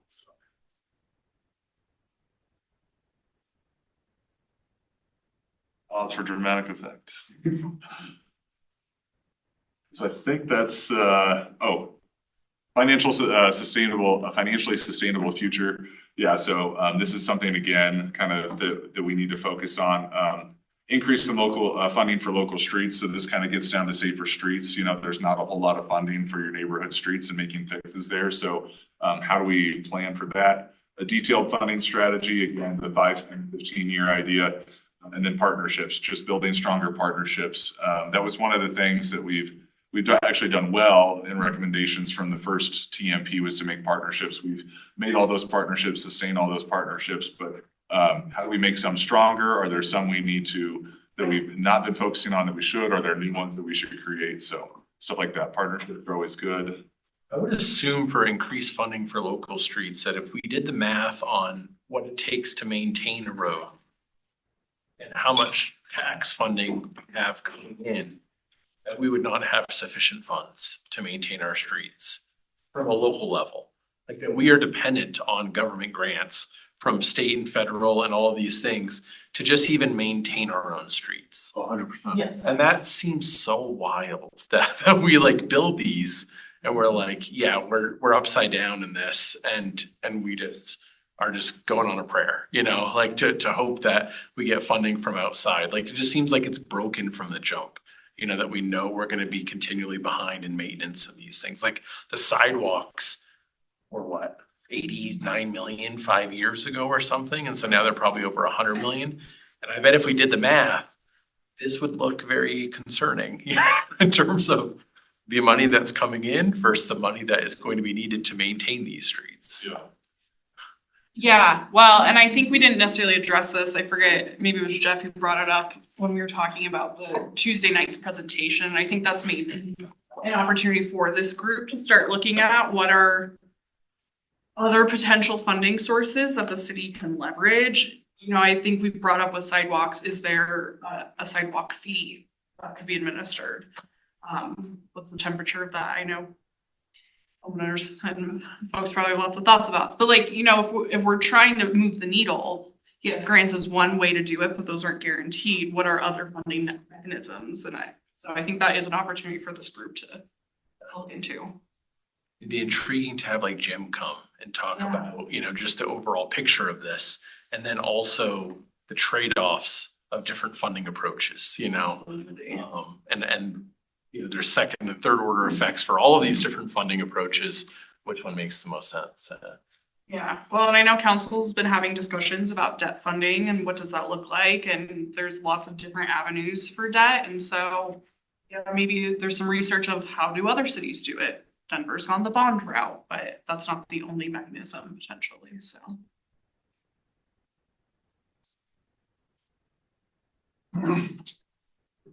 And then this is something that was brought up in our discussions with Derek, staff and Derek about predicting future conditions and how Littleton might change or might look if some of these projects are actually brought to fruition. So how would congestion change, right? So rather than just say, hey, you know, maybe we want to reduce a lane here or change an intersection here, what would the actual impact be, you know, on congestion numbers if these things were actually built out? Safety, right? How do we expect our safety numbers to change? And so this is a little bit tedious, but there's things called crash modification factors that you can apply to an individual intersection. So when you say, hey, you make this change at this intersection, based on studies from around the nation, they can say, well, we expect the number of, you know, serious injury accidents to go down by this much, or fatal accidents to go down by this much. So looking at like, hey, if we make all these safety fixes all around the city, how do we, you know, that slide that we had on Tuesday that talked about the crash numbers, how do we expect that to change? Mobility, how easy would it be for somebody to get around, you know, and not have to get in a car? And then also, you know, the economic benefits, you know, one of the things we're hearing is maintaining the character while also, you know, achieving safety. And so if we do that, if we find that balance of character and safety, what are the economic benefits there could potentially be to the city of Littleton? I think like the third one, mobility is a good one, because I think for us, like, you know, how will this, we only have, you know, we have, compared to other cities, much fewer fatalities than other cities do.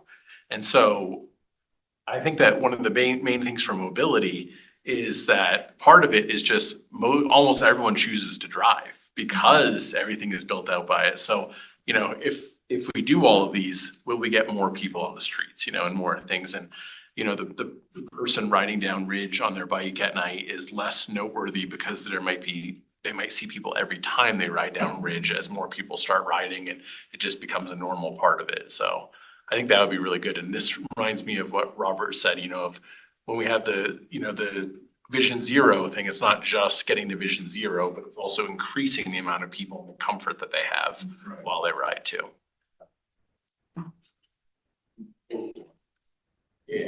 Yeah, anything, yeah. Crawl, whatever they would like to do. Yeah. Yeah, and so just some kind of overarching things to think about with our TMP update, long-term vision. Obviously, we, that's kind of the point of the document, but just making sure we do that. Innovation and adaptability.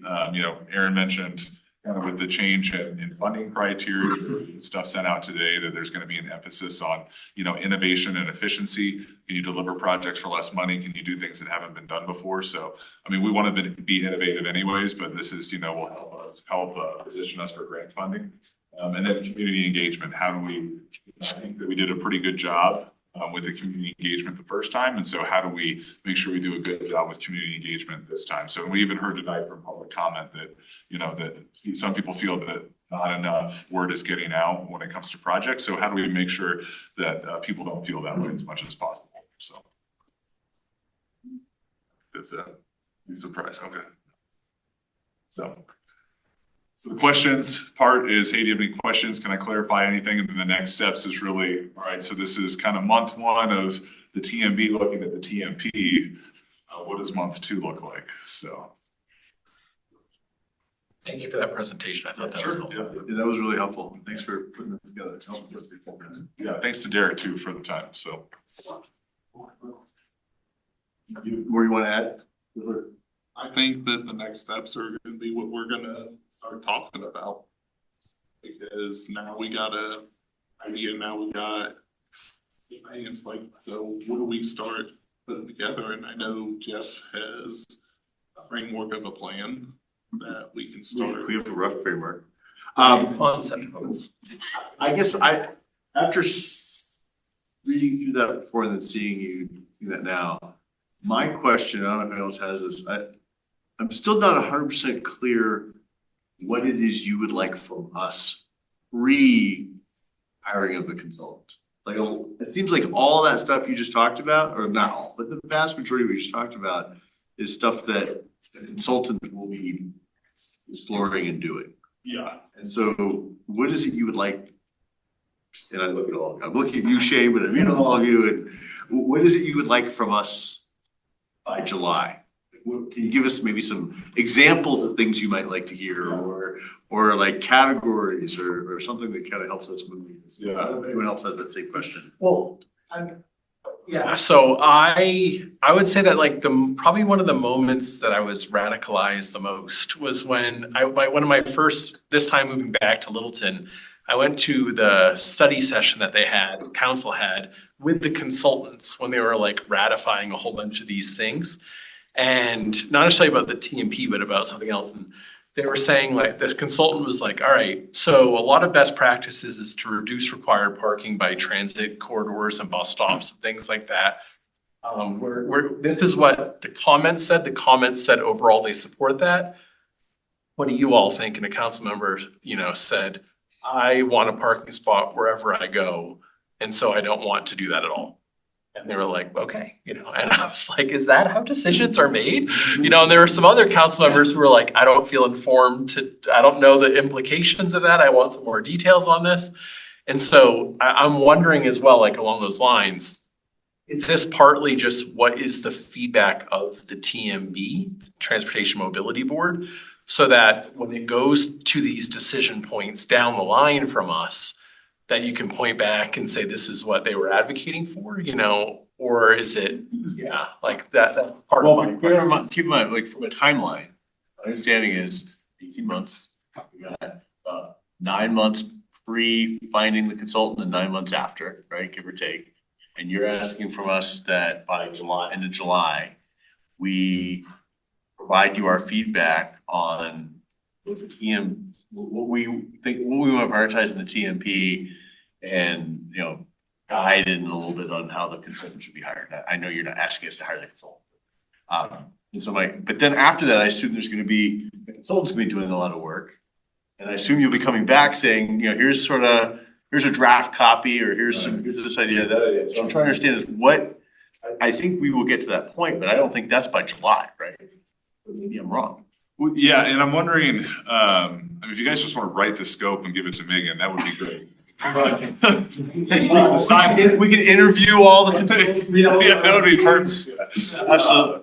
Chip in on the budget. Right, yeah. But I'm wondering if maybe for, you know, the TMB picks, you guys are the TMB picks some areas that are most important to you, and kind of on each meeting, we draft up a vision statement. And then from there, staff can kind of work to come up with what we think would be a scope of work to achieve that. And then ultimately the consultant would respond to that and say, hey, this is how we think we can achieve this.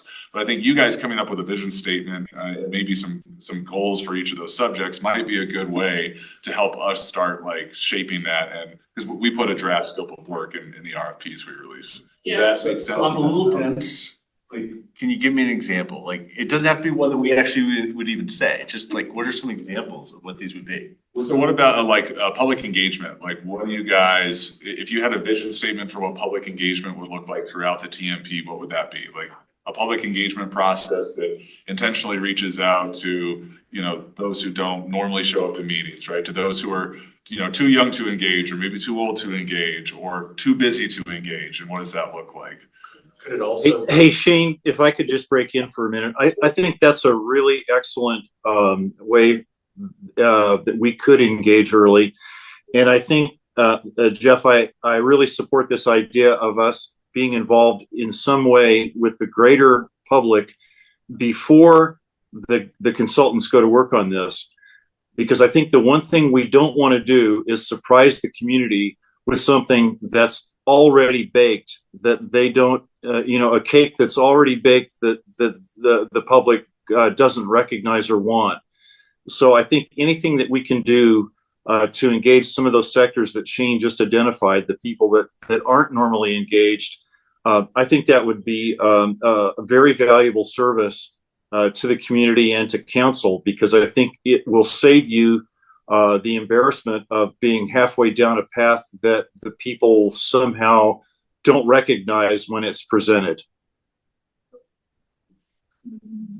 Yeah, that's, I think, an example. Yeah. And then maybe like street classifications could be another one. Yeah, I think there's maybe some work that we as staff need to do to figure out exactly what questions we're asking you all to make it a meaningful conversation. You know, the whole idea is that we want you all to have some input into the scope of work. So, because that's how we hire the consultant, that's what the consultant's contract is based off of. So it's important to get feedback now before that runs its course, right? And then it's hard to incorporate feedback once it's already contracted out. So as an example of this, maybe we've chatted before about having a interconnected network of streets for getting kids to school safely. That's kind of one of our first areas of emphasis. So maybe it's like Cayley, Lobby, Ridge, and, you know, Windermere. And then we asked the consultant to specifically focus on that as one of the parts to put into the TMP of we're focusing on education areas, you know, and mobility for seniors or something to get to where they need to go as a possibility, right? Yeah, like as Shane mentioned, you know, I think with the complete networks that is in our current TMP and what we want to do is the more complete streets focus. What are those missing steps? Like what do we want to include in this update to reach that goal of complete streets and really have it be a meaningful document for all of us? Well, and I think something else that's going to be important, and it's very much into the tune, is like some of these stakeholders that aren't normally involved. Like we got some of the school networks, we got some of the HOAs, we got the hospital, we got some businesses. You know, having their opinion on what the big picture and the direction that the community wants to see when we get to the point of asking the consultant, asking the scope, we'll have a much better idea what the community wants to see, which will give us more success in seeing the final version implemented. Because if we surprise everybody, there's going to be a lot of shock, a lot of like, what is this? Why is this? But if they understand how it can help them and they have put into it, it becomes something that the whole community can wrap around. It'll become a positive item. Even if some people disagree with parts and pieces, it will make a general improvement to everybody. And I think council tends to over index on the angry people who show up to council meetings. You know, and if there's 200 that's 200 of almost 50,000 people, you know, and can we go and get some of the other demographics, you know, to share their feedback as well? Which would be really good too. Yeah. And how do we do that? And the consultants are hopefully really skilled at that. Yeah. And I think this group has been talking a lot about how to be more engaged in the community, especially around like safer streets. But I think that the TMP is also a large part of that. And so also be thinking through what does that look like for you all? How can you engage in the community? And everything's very undefined now, but I think we can start some of those conversations before we have a consultant on board, right? Like, you know, maybe there are some big questions that we feel like we want to ask before we start the TMP. I don't know what those are, but Yeah. maybe you all. Well, that's, I mean, so I first of all, that conversation, the last 5 minutes has been hugely helpful for me. Now I'm like I think I'm starting to grasp what we want. So what I'm picturing is that as a group, we need to come up, or would like to come up with 4 to 6 topic areas, right? Like public engagement, street classification, or, you know, corridor connectivity. Words not coming, but linkages. Something in the neighborhood of 4 to 6 of those categories. And then we need to, you know, conversations around what do we think the priorities are within those? What do we want to see? Does that help you get to that state? You know, if you conceptualize what that would look like, does that get you to that statement of work that you're looking for?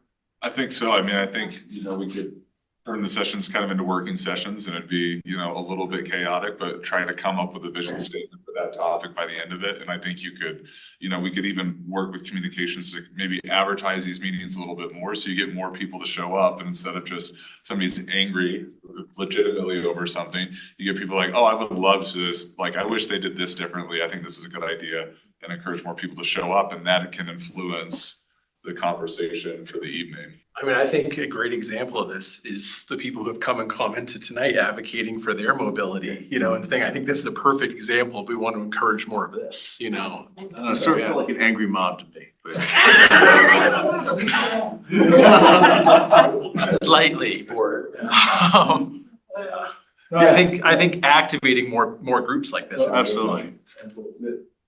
So, any more comments on that before we talk about what our game plan to be? So I will throw out a straw man that everyone's welcome to eat up if they want. If we set aside part of the meeting, our next meeting in March,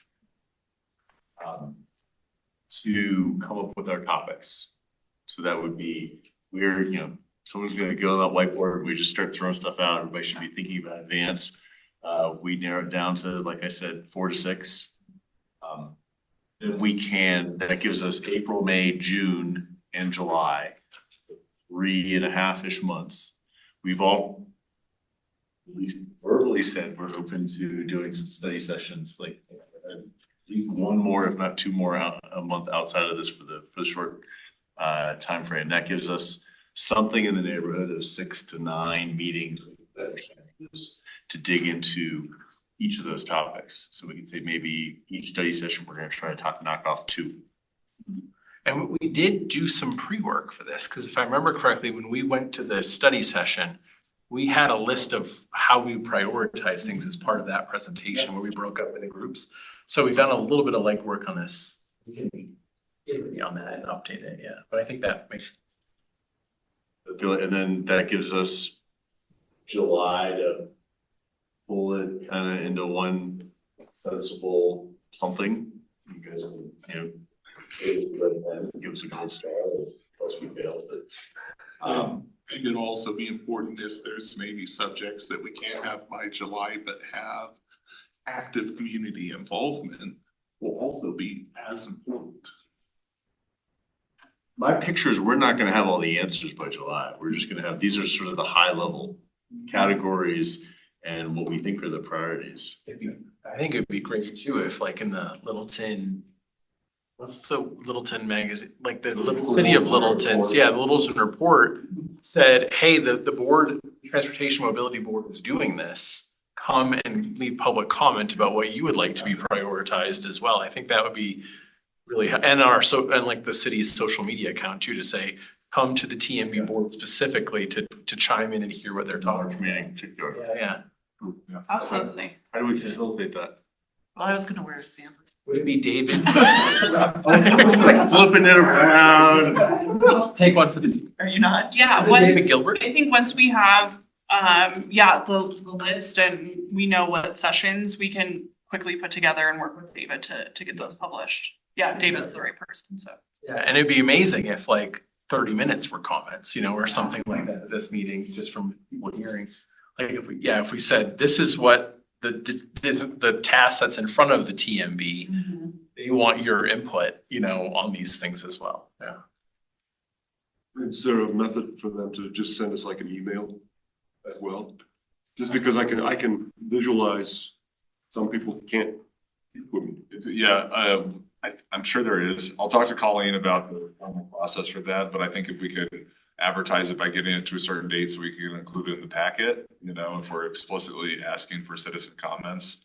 Wonder if we can even public a comment form. Yeah, I was gonna say a form would be really good. Yeah, And if we'll talk to Colleen, I don't know. this is part two of, like, this is all a community thing and it can't just be from Public Works, or it can't just be, so if we sent that to LPS, and said, please send this survey out to your parents, because a big part of this is going to be how kids get to school, and that way we're getting people who are dealing with the lines every day, potentially want their kids to have other safe forms of transportation too, so yeah. Yeah. And I would say if we can actually get a notice out that our March meeting is the generation of the categories, the topics. Yeah. I don't have any conception that we're gonna have like 50 people showing up, but even if we had 10 or 15. Better than just us on our own. Coming and saying, I think you guys should, here's my two topics I'd like to see. You guys put in the TMP. I think that would be super helpful.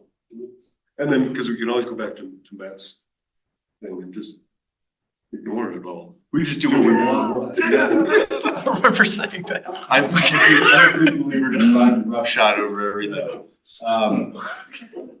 So I think that works. The only thing for me personally is I know I will not be here for the meeting. So that's a lot of work, you all. Can you dial in for it, or is not at all? I am going to be in Amsterdam actually, so I will not be having it. Nice. You'll have some insights while you're there, so. You don't wanna like FaceTime from a bike? At 3 a.m.? 2 or 3 in the morning. Probably. Okay. I'll think about it. I promise to think about it. I know, Tom was supposed to give us an in-depth presentation about mobility in Bogota. Yeah. So They have the bus rapid transit lanes that are Real bus. they are the ones that created it. They are incredible. I can't remember. They have gondolas as part of their public transportation system. Yes. I'm still working on it. It's coming, Kenneth. I did see it. I've got some great video. Sounds riveting. So I'm gonna pull this together and we're gonna move on. I'm happy to help with we have Vibrant Littleton has 4,000 people on our mailing list. We could there's other groups like Save Old Littleton can send it out to theirs. There's a whole bunch of groups that can help get the word out to get greater participation. So lean I on. wonder if South Metro Housing could partner. I think we should try to really make this a community driven thing where we reach out to all groups to say, please share this extensively. Yeah. So Yeah, I think that's a great idea, Matt. I think you want to get that early. You want to get the community involved early before the work's all done. So do we want to name a communication subcommittee to help? I'm happy to help. Would you with that? Yeah. Anybody I'll else? volunteers tribute. I would love to take a spin with it at least. Okay, so could the two of you, and you two of you are allowed to meet. We don't have to do any sunshine law stuff and worry about it because it's just the two of you. Can you guys connect? And who should they coordinate through? Kenna, Shane, David? Probably us too, Yeah. and then we'll work with David. Yeah, that sounds good. And if we're trying to do this before the March meeting, that means sometime probably Probably the next week or so. Yeah, I would say we get out the plan from today at the latest, yeah. Yeah. Just a small ask, and probably more from the communication group, but like the different avenues we would have to engage and stuff, whether it's like social media, whether it's like, you know, community events, volunteer events. Signage, yeah. I think I heard somebody mention the town hall at some point, like just the different avenues and stuff, like what are those options that we would have? Because I know I have some ideas, but you know, knowing what is available to us to use would be just helpful with that. The city has experience in helping with the engagement or the knowledge of. Yeah, we can probably put a list together and we can categorize of like what are things that are super easy, like social media, Littleton Report Online. You know, what other things are available but take more planning, those types of things. So Pushing out.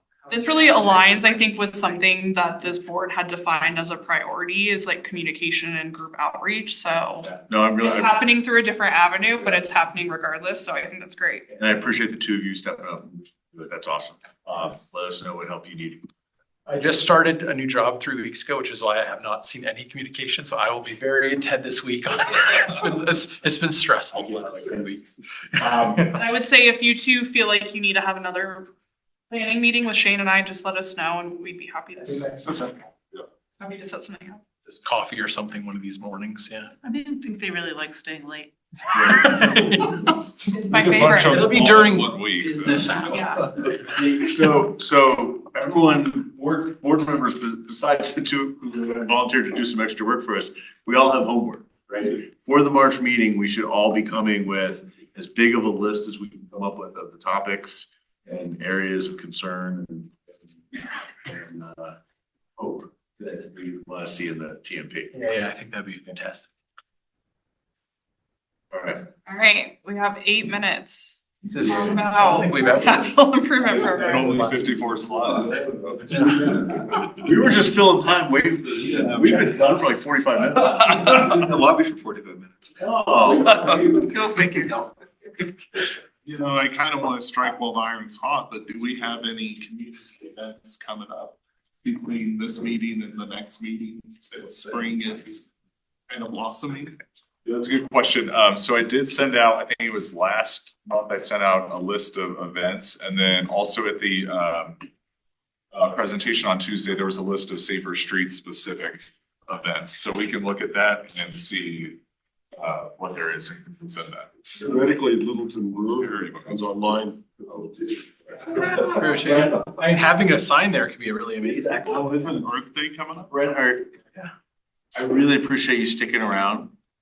I feel, tell me if I'm wrong, I doubt you can do anything close to justice to this in 6 minutes. You are correct. So Certainly. we postpone this until the next meeting, and get it on the agenda for the next meeting.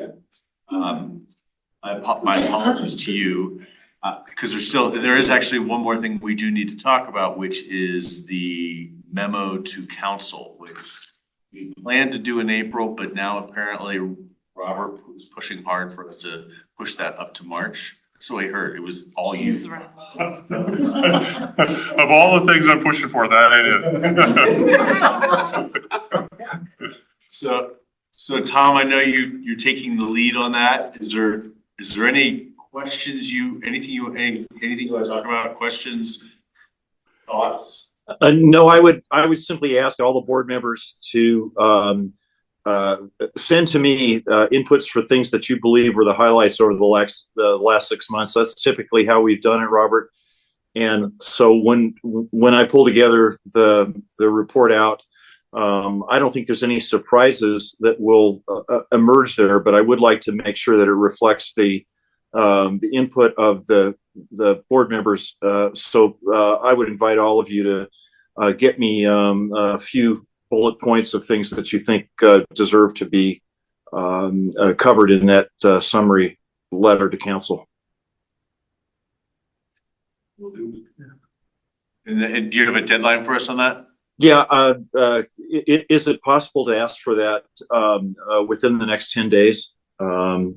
Because I'd like to have that pulled together in the next couple of weeks. I think, yeah, it's reasonable. I'm working like that. By March 10th, does that work for you? That works great. Thank you, Jeff. Okay.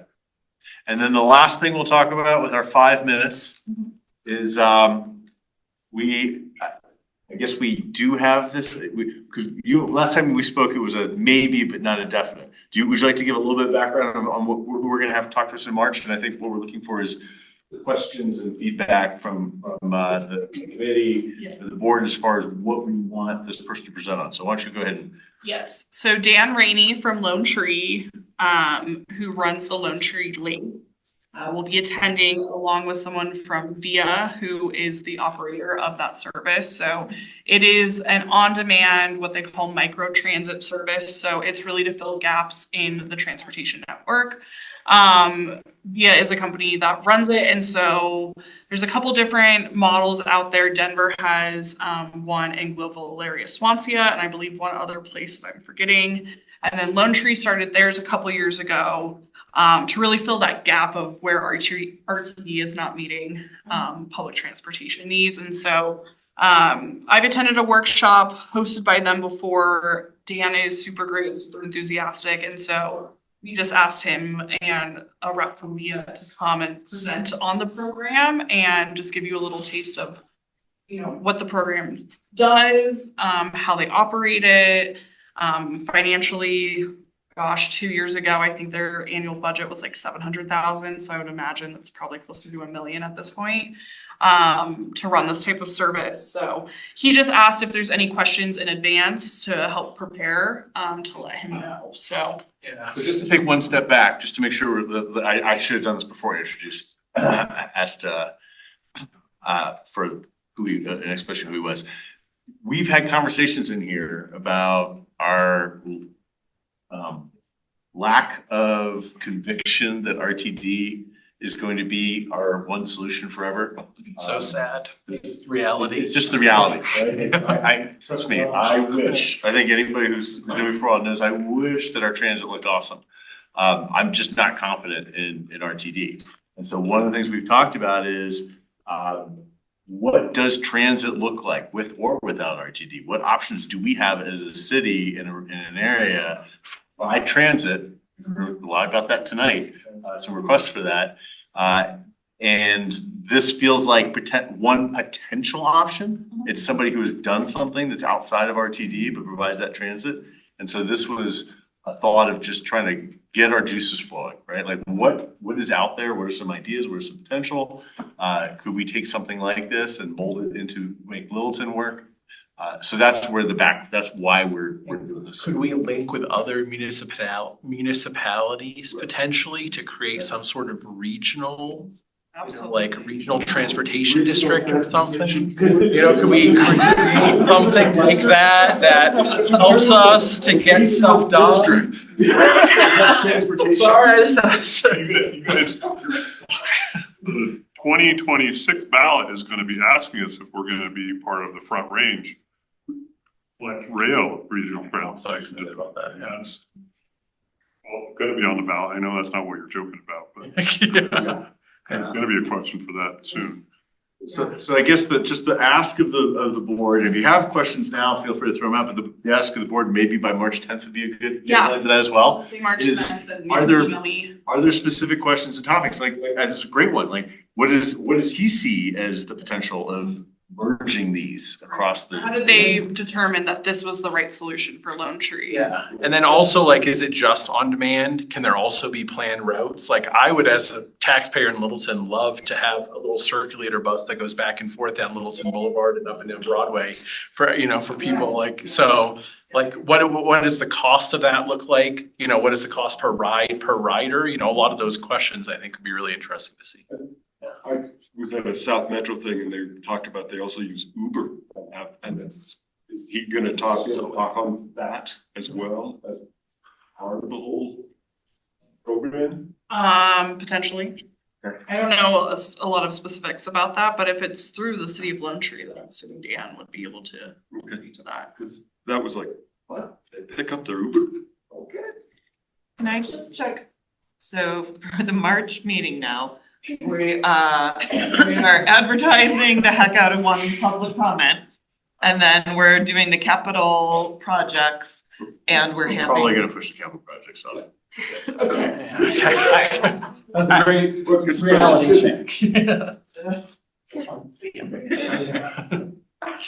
And we don't plan on discussion among ourselves, well, right, coming with our own lists. Yeah, well, we'll see how many people show up for a public comment. That might be study session. We may have to extend the meeting, depending on how much public comment we get. But my thought is, and you guys push back, but my thought is we're gonna say the next meeting is, the public comment / TMP conversation and the Lone Tree conversation. Do we need to review the memo? Oh, what? On drafts, council? Be nice if we could. Formal meeting.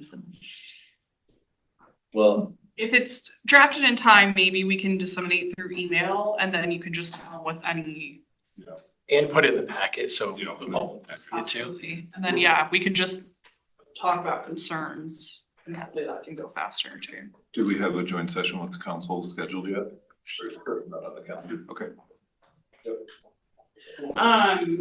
The one thing I will just say, like on the transit topic, I think I've mentioned this before, is that Arapahoe County did receive TIP funding to do a countywide transit and micromobility study. And so I think we as staff have kind of been waiting for that study to happen to really know, is there a regional effort that could happen? Unfortunately, that has been caught up in contracting now for over a year. And so I think the time is maybe that, yeah, this conversation is happening at a good time. So I think we are going to have to start leading the charge and waiting on that study to happen. That's just an FYI. I hope it occurs. I just emailed the PM at the county again. thank you. All right. So everybody has homework. Yeah. But by March 10th, we all need to send Tom an email with our thoughts on what we'd like to see in the memo. By March 10th, we all need to send Kenna any questions we'd like to ask of Dan Sussing. Yeah, and maybe I can send out a little information about Lone Tree Link to you all in advance of that too. And then we all need to be thinking about what topics and categories we would like we think should be in the TMP. Derek and I have outreach plan. You guys have Next week. another. Extra. It would be great if a summary of that could be sent. But I think I could remember it all, but yeah. A summary of what? Just like those items. Of the Yeah, homework? yeah, if you all could just be like, these are the things we're doing and when we're doing it by. Do you mind doing that? Do you want to write it on your hand? Do you mind doing that? I already have them written down, so. Okay, I figured. Chat GPT it into an email. I'll open up, so, I'll stick. is there anything you'd like to share from the council perspective? No, thank you for me. And one thing, so I dropped my son off at Chick-fil-A Tuesday night at like 5, I think. And I drove back. I usually go like Jackass Hill and then by Heritage to go home. But I noticed when I was taking a right onto Mineral from Jackass Hill that I could not see the end of cars backed up. And I went there, so I decided to go all the way back to Broadway. And it was literally bumper to bumper from Santa Fe completely to Broadway on Tuesday at 5 p.m. Bumper to bumper. Like I had never seen that before. And there wasn't like construction or anything happening that was jeopardizing it on just Mineral from Santa Fe to Broadway. Was going the opposite direction, going towards, westbound. Westbound, the entire way was bumper to bumper with no brakes. Like people were stuck at the light and then they would go and they would, just inch up. And then I saw on the right side, the Costco coming in. And I was like, are we getting ahead of this? Probably what happened is C470 had an issue. And so people were diverted off of 470. This is what would happen during 470 when it was under construction. Yeah. 5 years, right? We had a lot of people diverting to Mineral, and so we had these long queues back then, and that's when the complaints would come in about people cutting through, using Long Avenue to bypass that area and stuff like that. Right off Mineral, it's usually. Yeah, when people said like Littleton has a bad traffic problem, I'm like, it's like, if it's bad, it's like a minute longer. But that was the first time where I was like, all right, that's bad. You know? Like that road is beyond capacity. So, yeah. Hopefully the quad road will. It's gonna solve all of our problems. All of our Transportation problem. Yeah. Should bring in more money somehow, everything. Solve everything. Bringing in cash. Anyone else? All right, meeting is adjourned. Thank you. Oh, I'm sorry, yes, Aaron. I just wanted to answer Tom's question. Oh, yeah. Please. So, Thank you. Thank you. Thank you. Thanks everyone for pending. Thank you very much. We'll be back. Come every month. Yeah. Come back input. Come next month and listen to. Same time, same. Shane, on the, like, the written public comments, I won't be here. We get them at council. We can. Yeah, I wasn't sure that, I didn't know something. No, I know, but that's why I think you can. Okay, yeah. And if that is, if there's a problem, you need to talk over the owner. Okay, I will, like, this is all, Robert's fault. if I can just take 30 seconds, hopefully, to answer Tom's question. Right. When it showed up on the board, so hopefully you can see that. Shows the- Yeah, actually, I can see it very well. That's great. Yeah. Thank you. That actually elucidates the concern, and I don't see anything in there that's too significantly impinged. But tell me what you see with your professional eye here. I see plenty of sight distance around the intersection. And don't forget, with roundabouts, you're trying to look to your left. You're not trying to look to your right. Right? You want to look at traffic that's in the roundabout already. Yep. And that's what you're yielding to. Oh, except for that crosswalk, right, as you make your right turn. Yeah, both. Yeah. What is this is. But it looks like the cycle track is really opening it up. What is this right here? Yeah, so dark black lines, I think it's a retaining wall. Sorry. So it is a little bit high. I don't think it's a high retaining wall. No, but it's like 2 or 3 feet. Yeah. Yeah, okay. Thank you. So you can see, north is to your right, so, you know, you got about 50 feet up in this, God, I can't get my mouse to move, but up in this northwest corner from the building. You've got about 58 feet from the restaurant in the southwest corner. This hasn't been designed yet. And then for the northeast corner, you've got about 60 feet. Okay, well, that sounds a lot better than what I was afraid we were looking at. So, Aaron, I really appreciate you taking the time to educate me on that and the rest of the board that are interested. So, thank you. Do we know why the pedestrian things are so jagged? Like that one on the far right, you go to the left, Actually, an old design. and then you go to the right. That part of it has been redesigned. Okay, yeah, This is actually, I took an exhibit that actually came from a developer, not from our project, the Quadrant project, and they put in an older background. But where the curbs are relative to buildings has not changed. I have a long cargo bike, and that would be terrible to try to. No, those are now straight. Yeah, that's really helpful visualization. And also, Something I'm putting on an agenda at some point. You mean your lake, that crossing there? That lake, yeah, the right at Lake, across Princess Lake. That's being Where redone. you're on the trail and then it like literally goes right and then left to the curb cut. We're redoing that as a part of the Prince Street Link project. So it'll where it comes out from on the west side, we'll just cross there. We'll go down to the intersection. Much nicer. It'll cross right, and there'll be traffic calming to squeeze it down so people can't. Oh, I like that too. one thing amazing about this too is that all of the interaction points between pedestrians and cars are directly in front of the car, not merging side by side, which is really dangerous. So that's really fantastic to see as well. We put a little thought into that. It's great to see. Yeah. Fair enough, like 6.5 years worth of. Just a little. All right, thank you, everyone. Thank you. Hey, Yeah. fantastic. Thanks. See you next week or next month. Yes, sweet.